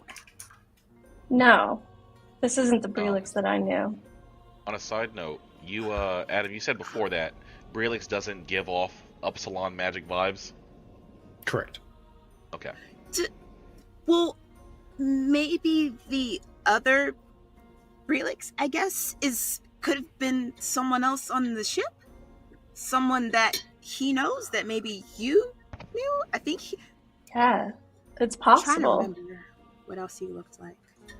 But, okay. I mean, I don't haven't... know how he... No, I don't know what darkness Brelix got into after I left him, but I left him still a human. But, I mean, he was a monster as a human, so it explains why he's the way he is now, but it's concerning there's another one. Especially one... What? No. And why are they coming after us? And well, you survived the other one... Well, because the other one wasn't coming for me. He attacked Brelix. I thought he was coming for me, and I thought, but I don't know. It seems that Brelix keeps showing up where we are, so I think it's worth it for us to try and figure that out, like try and find out how he became like that. If there's anyone here in Orvatheas that could help us. Yeah, my first thought was that. Good idea. My first thought was that it had something to do with Upsilon, but he doesn't have that stink on him. Also, I can heal you. Yeah, I can heal you. I have a once a day I can heal. I can try to heal you. I don't think I took damage, though. I don't want to. Okay. I just wasn't sure if it was going to be okay. If it's going to be okay, then I'll be fine. I just wasn't sure because I don't know anything about this. Yeah. Like, am I gonna turn ashy? Age's ashiness. Okay. I'm over here like, is there a way for me to find out? Like, how can we find out if I'm straight? I probably am, but is I apologize. I disconnected there a little bit. I heard the end of the speculation that it could be someone else on the boat. I missed everything else. So if there's nope. any questions, my direction, I need to. I think don't think there were questions. It was cool. It wasn't any questions. Yeah. Just more so. Yeah, could it be someone else on the boat? Maybe. Perfect. Well, she left the message, but also it's like basically we should probably see if there's anyone in the Orvatheas who might know how he got this way. It might be important to find out. Perfect. Yeah, We just- because he keeps showing up. On that note, for the party that's here, as you're kind of talking, you're going through this and you're listening, you find each of yourselves yawning more and more, as this is all still a part of the same day. I mean, you made it you made it, you made it here. You went to the shopping, you went to the gala, you went out to the training fields. You had this encounter that you speak of now, and each one of you finds yourselves at the absolute end of your rope, energy wise. But yeah, I do remember earlier I asked way before. I'm assuming there are no traces of the end of the ring's magic, like in the courtyard or anything like that. No, there was nothing that felt like the especially not in comparison to the way it felt when you first saw it. Yeah. Okay. There was nothing that was like, oh yeah, it's right there. There you go. It's over there. If there's nothing else, the party rests. Like as Khan was walking away, he's just like muttering just about like, damn, I gotta go around in mornings and see if I can sense this thing somewhere. Who knows where it could be? Jeez. As it's extra work I gotta do now. As the party awakes the next day, like outside of your windows, you can hear the courtyard bustling as all the teams that didn't win their bouts are trying to scramble and rally and figure out what do they need to prepare for, what is the challenge going to be, whereas all the teams that won are either absent or are just kind of like lapsely walking around doing like taking care of like basic things, like you see them like sharpening swords or polishing armors and things like that, like very like they all looked extremely relaxed in comparison,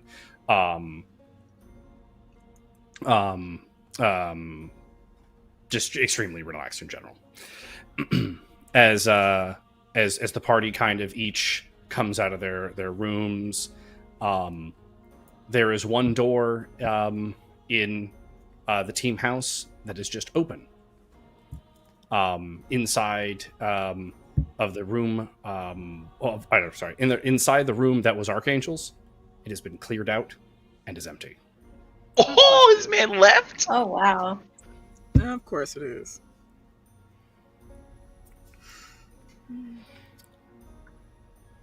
And there is just a note that is left on like the main like table area, and it just reads that like, you were all right. Trust is key. Trust is paramount. And I've learned that I don't have that. And I can't. It isn't how I can operate. And so I think you should find someone in my stead. Damn, this man gave us an open free agent slot. Yeah. Like, as the party kind of awkwardly, within some regards, Healith kind of, you slump out and you get food of some sort. There's kind of you can tell that there's an air of like, we still got to figure out what this challenge is. We still got to figure out what's going on between all of us. There's kind of a roughness in the air when there is a knock at the door. Oh, okay. Okay.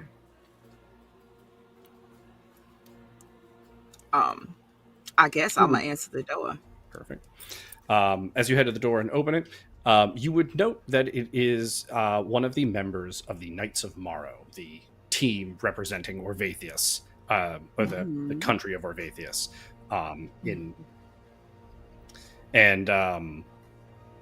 And as the door opens, he looks in. Hello. I can tell this dwelling needs to find its morrow. Oh. Huh. Are you all willing to indulge me? It's a custom that many Orvathians don't get to experience, but I do believe that it is necessary. As he like looks, all true Orvathians have very purple eyes. As you're staring at him, there's something else to his eyes, almost as if every once in a while he's not looking at you. He's looking past you, through you, as if his eyes see elsewhere as he talks. If you would, though, What? you need but follow. He nods politely and then begins to walk away. Kind of shrug Honestly, and follow. At this point, what do we have to lose? Yeah, just follow. All right. Yep. I'm gonna. Yep. All right. It's like, come on, guys. Perfect. Here Healy? we go. Healith will The elf that prep knows the everything future. that he needs and just bring up the rear of the group, hanging back. As the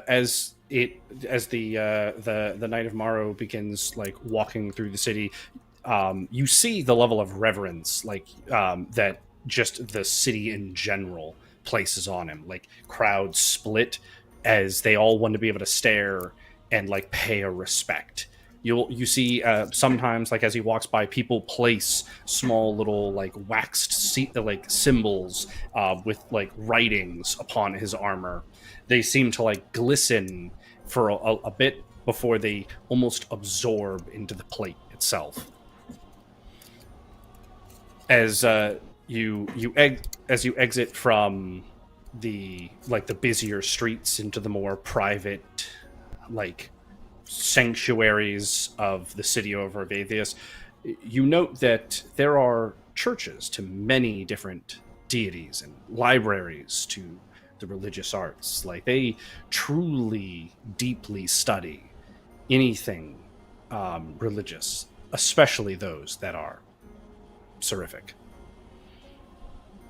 As he continues onwards, you find yourself in like this hollowed chamber like area as you are like stepping through a spiral staircase that just kind of keeps going up and up and up and up. It's at this point that he kind of looks back over his shoulder and goes, do you have any questions thus far?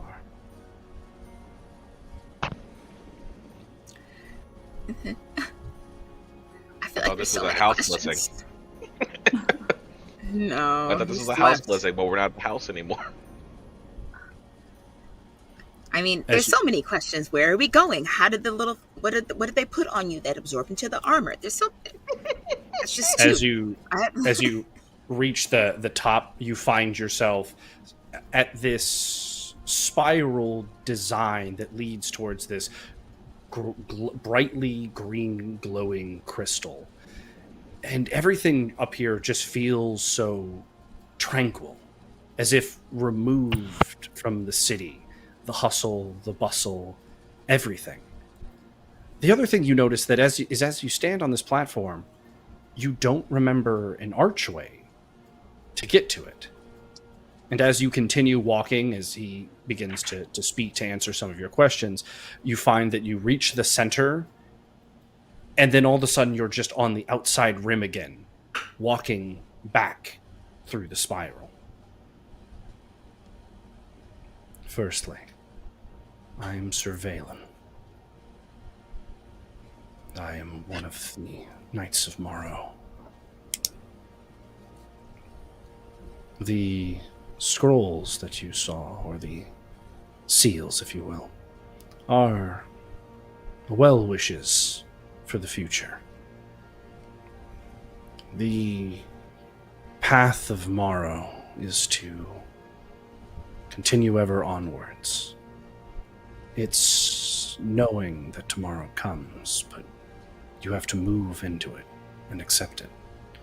And that is what this here represents. As you reach the green crystal again, and again are on the outside of the spiral, moving forward.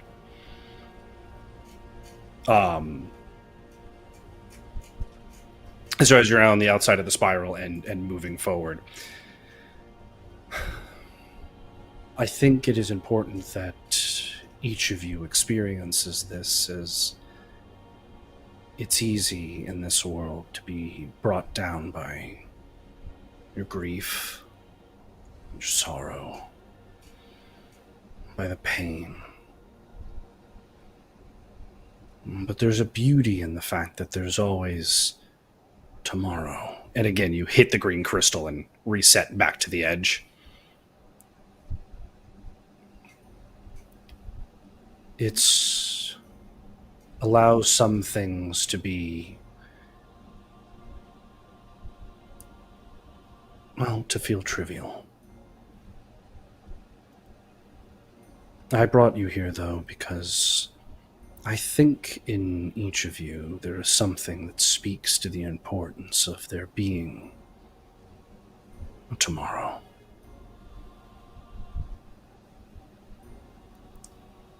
While you are all chaotic in your own ways, to your own goals, your own feelings, how you've been perhaps persecuted or hunted, lied about, or, well, just treated unfairly.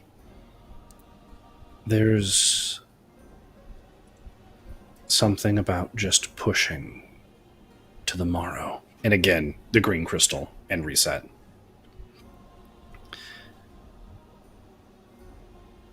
So, I bring you here because I have decided that you need to know how to prepare for the challenge of seraphic fire.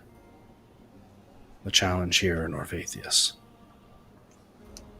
I have seen that it was no chance or coincidence that you fought Veln in that golden team.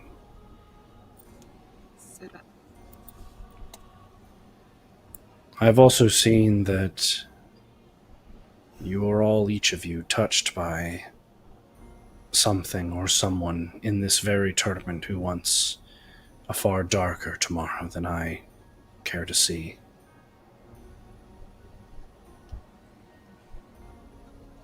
It's easy to let hostilities run rampant when each of you has something to prove, to show. Not to redeem in the true sense of the word, but to redeem in the understanding or the perception of it. But that is precisely why we push forward into the morrow. Green crystal, reset.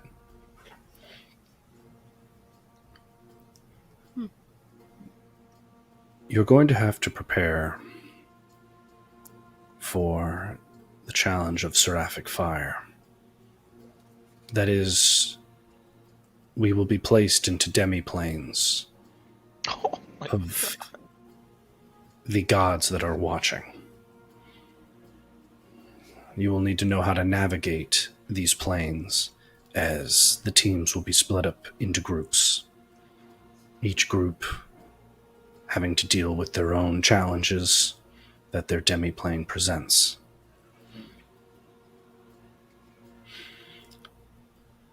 To get ahead of this, to avoid the truly awful planes, you will need to find how to make a key, and you can do that within the libraries, tombs, walks, churches, and paths that you'll find here in Orvatheas.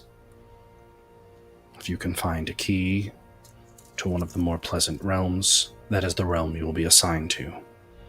If you don't find a key, you will be randomly assigned. Oh no. And I think in your group's case, you will end up in one of the truly darker realms. I see that if you don't get this key, you will end up in the realm of Ventumbra. And that is a crushing dark that you will not return from.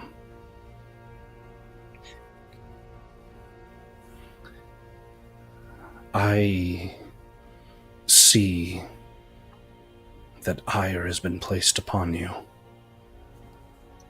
I see that you have made enemies with the Queen, or Empress as she now calls herself. Your group will be persecuted beyond means by many outside forces. I suggest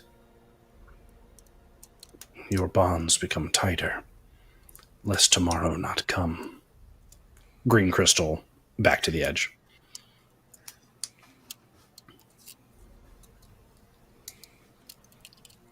There is a version, an end to this, where I see you being picked at by claws of black and gray, chewed on like toys. And he begins to paint the exact image of your dream, Thala, like position for position, like note for note, of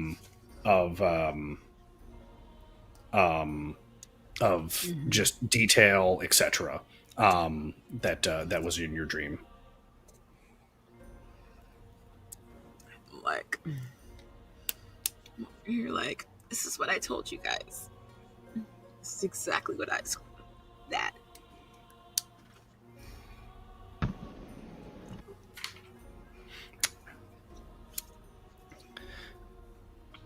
I don't have much more time that I can stay here with each of you. So if there is something that troubles you or something that you question, now is the time to ask.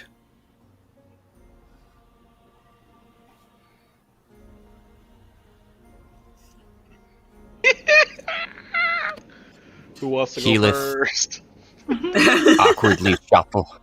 Healeth awkwardly shuffles in his spot and slowly, very meekly asks,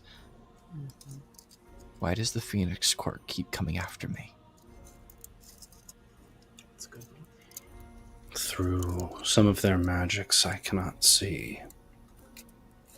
But what I do see, what I imagine they see in you, Healeth, is the fact that you both encompass the truest identity of strength and potential, and the truest potential of weakness and failure. And that is a combination that produces some of the greatest heroes of our time, but also some of the worst of our villains.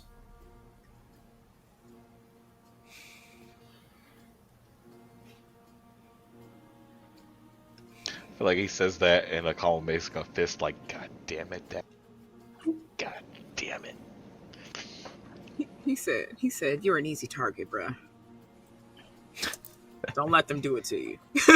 I still gotta tell this man that this man's on his ass. I forgot. He doesn't even know that yet. You'll get there. We'll get there. What? Yes? I'm over here wondering why is this Brelix character so interested in me?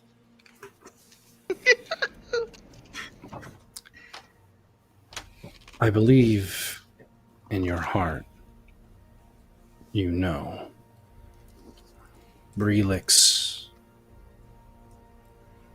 is one of the great hands in the destruction of your people. I can feel on him. I can see in his possessions he carries the scales of hundreds of your kind. I think he sees you as his white whale. Oh my One god. more hunt. Another trophy to finish a collection. It confirmed. I'm not the last of my kind, though. Okay. Fast though. That's all that matters. Am I only allowed I have one a question. question? Maybe she's gonna ask the question. I knew Brelix the man. What is this creature that he has become, and how did he become this? This form you see, this version of Apotheosis that he's acquired, is normally seen temporarily as a dwelling onto a patron's power. How he's come about, a pure form of it, and does not require transformation back, or a limitation to what he takes. This is beyond my knowledge and beyond my sight. But the magic is the same. Someone's giving him this strength.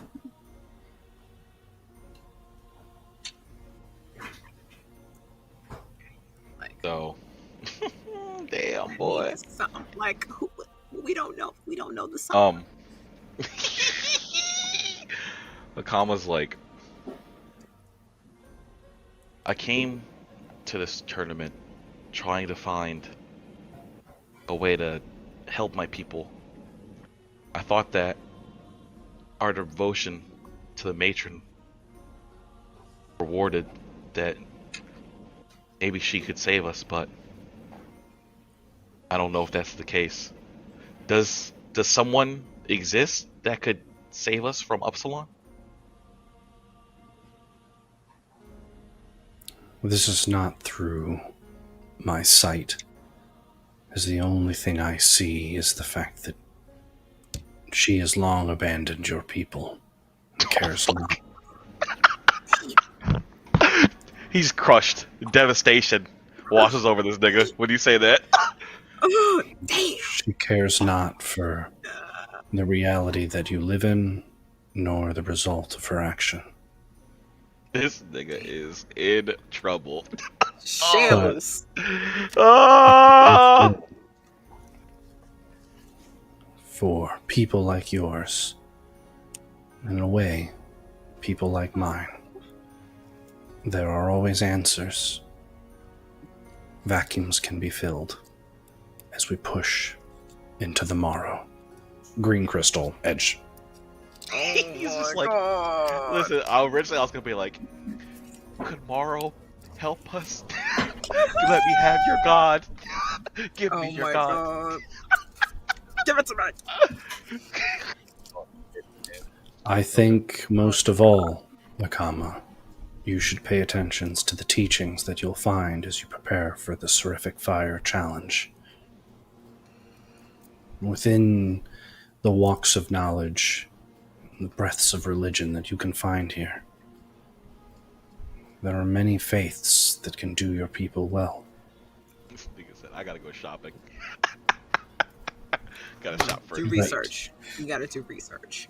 Choosing this And bearing the flame of a god is not something that you should take lightly, It's fair. lest you not make it to the morrow. Green Crystal, this time you're back onto the staircase heading down from the tower.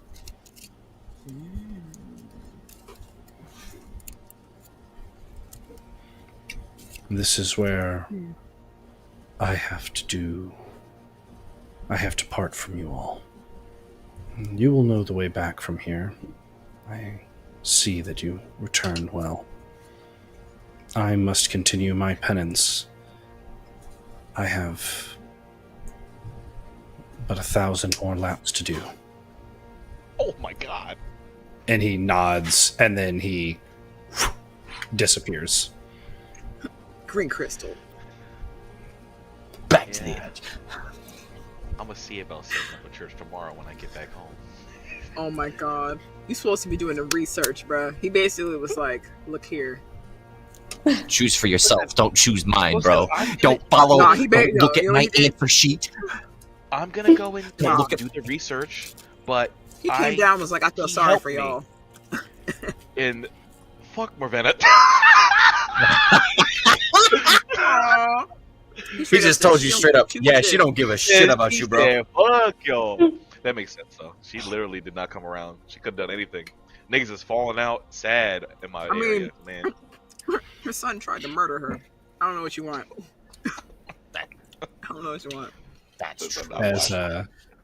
As Deconnection, okay? the party is heading back, and you make it back to the courtyard. You see that there is an individual leaning on your front door, waiting for you all to return.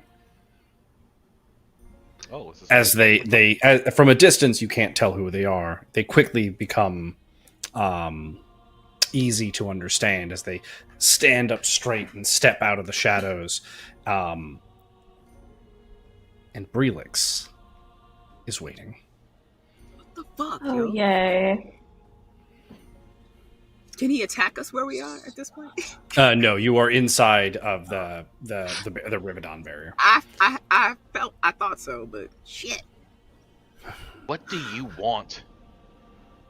I came to speak.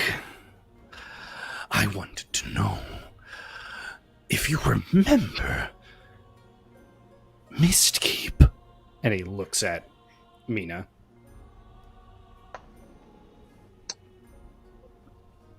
Yes. Do Those you trees are my remember friends. the way it smelled? The ash. The bark. The way it screamed. That is crazy. Bruh. Mina can't even respond because she's like in it again. Like, You really? seem elsewhere. Do you need a token to remind thee?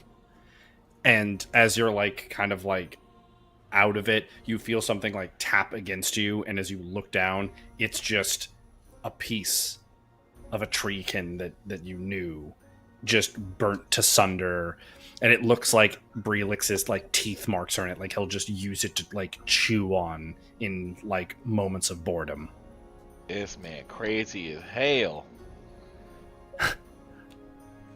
Did it have a I'm name? gonna. You don't deserve to know their name, and I won't utter it to you, and I'm going to rip you apart piece by piece when I get the chance. Where was this driftwood? Maybe then you wouldn't have floated across the sea. You could have stayed with us. I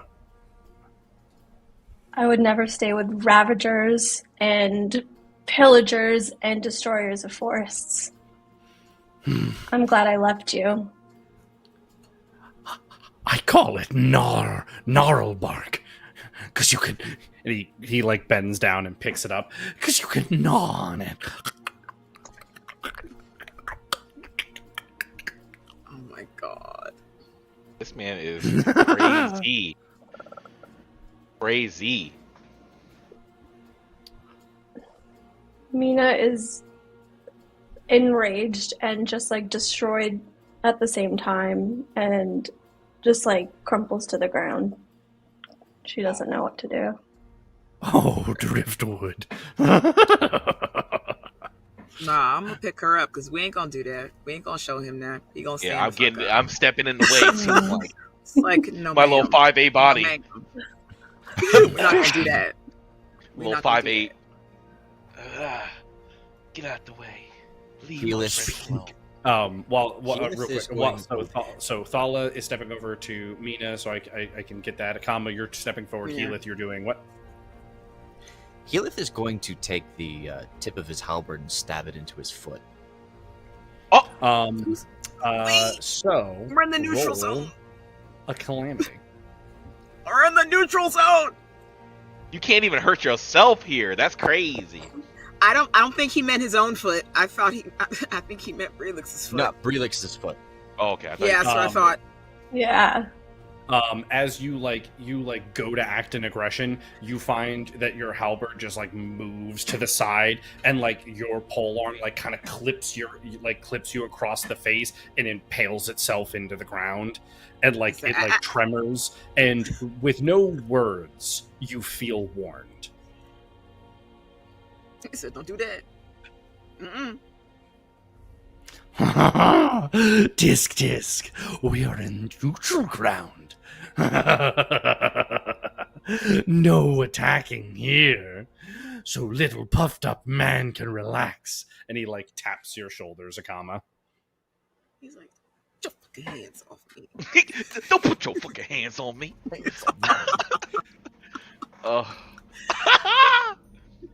But interrupted I was. Thala, do you remember your home?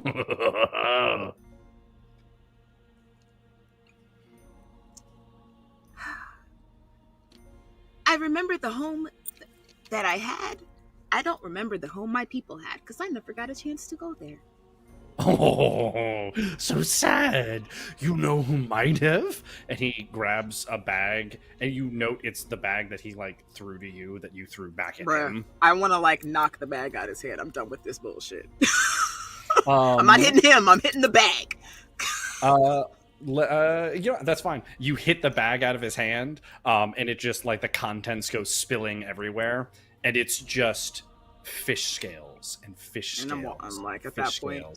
And it like you can immediately recognize that it's not just like one, one like individual scales. Mhm. It's hundreds of people, maybe even more. Mhm. Do you want to count them? I don't think you can count that high. And I that's can't. We're gonna. I'm not gonna lie. I don't know if I got her and she's like leaning. We're gonna. I don't want to entertain this. Like we're trying to go inside because he does not deserve my time.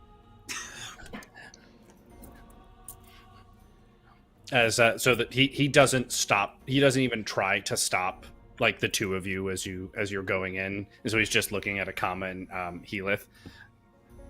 Well, I don't know you two, but you smell of woods. You know what happens in woods? They burn. He's staring at Akama to clarify. I figured that. I was just sitting here just mulling over what Honestly, I kind of figured that too. Just making I'm sure. just like, Yeah. Who else would smell like trees? Healith is going to pull the Wild tip shit. of his halberd out of the ground and just kind of like lock eyes with. Wow, why can't I think of his name? He just said it. Brelix. And just kind of like. Important.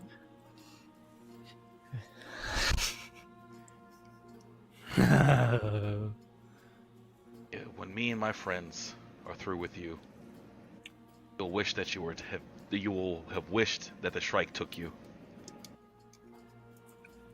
Are the scales in between him and them? No, they would have been like you like would have had to swirling walk over everywhere. them. I'm saying like- like Where are they in reference to him and them two?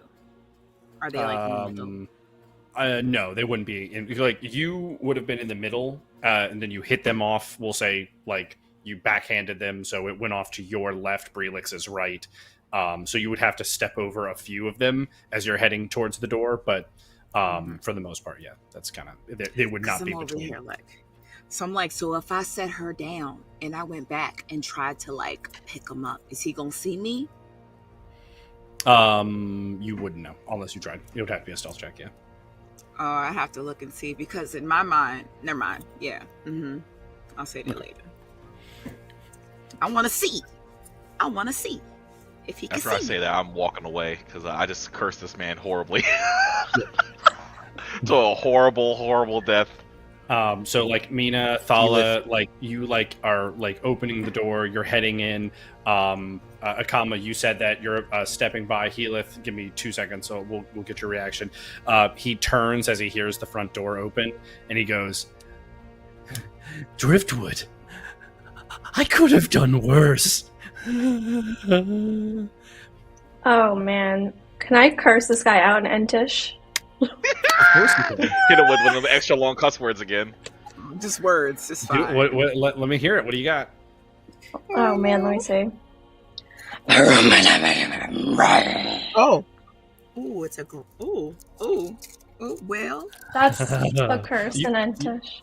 You can see in Brelix, like there's a part of him that's not removed from fear, but it's like as like a level of like, you know, terror, dread, fear kind of like hits him, and before it can fully like sink in, it's like his body gets like energized off of the exhilaration of it. So like there's like a split second where you see him like kind of like taken aback to hear like tree speak, and then immediately is like, I remember when they screamed. These were the words. Well, I'll remember when you scream. And Mina walks inside. But I wasn't speaking of trees. As you walk in, and we'll set this scene up in a second, you do see they are alive, but two very injured Andrews. Oh my god. God damn. How did they get out of the neutral zone to get beat up? Yes, actually, that's a very good question. Man, kidnapped these motherfuckers, beat them up, and Oh then my brought them God. back. Clearly, Thala didn't speak on the gap. And and then Healith, what was you were rearing up to say something? I was So, like, just gonna be the last one to leave and just kind of like mentally take in his face and just be like, it will be on. That's gonna be my wish, that I get to do this forever.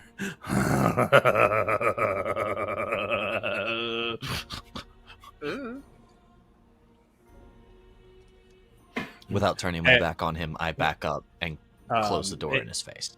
And then, so Healith, you'd be the last person. He looks at you and goes, "These are for her if she wants them."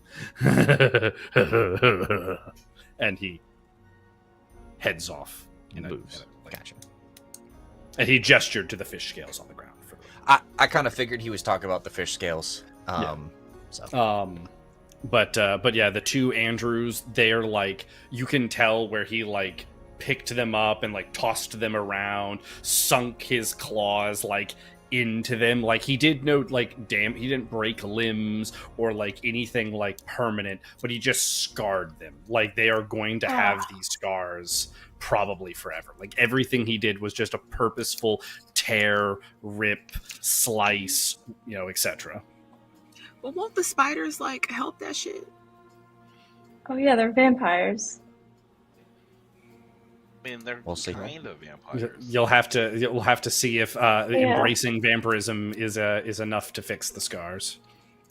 Oh my Can God. I heal them in any way? You can heal the wounds. So like they won't be in pain, but like the scars themselves, like they have like the marks and the slices and the lines. You mean But other so than that, scar? like as you heal them, you're like they're fine, other than the trauma of it. Oh my god. I need to like put them to bed and sing them a Ventisha lullaby and get them out of the Aw. situation. The babies. Grab their Yes, spiders. Bundle the Andrews on off. Yeah. As spider. the party kind of like settles into to the room, realizing the tasks at hand, both dealing with the having to deal with Brelix at some point and in some way, the research that they're going to need to do if they are going to be ready for the trials of Seraphic Fire.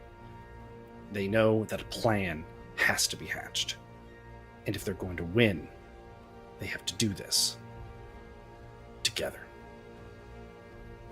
But for this session in particular, that does it. So to know if the party can pull it all together, if they can, rise up to be able to deal with the Brelixes of the world, you're going to have to check back in with us on our next episode.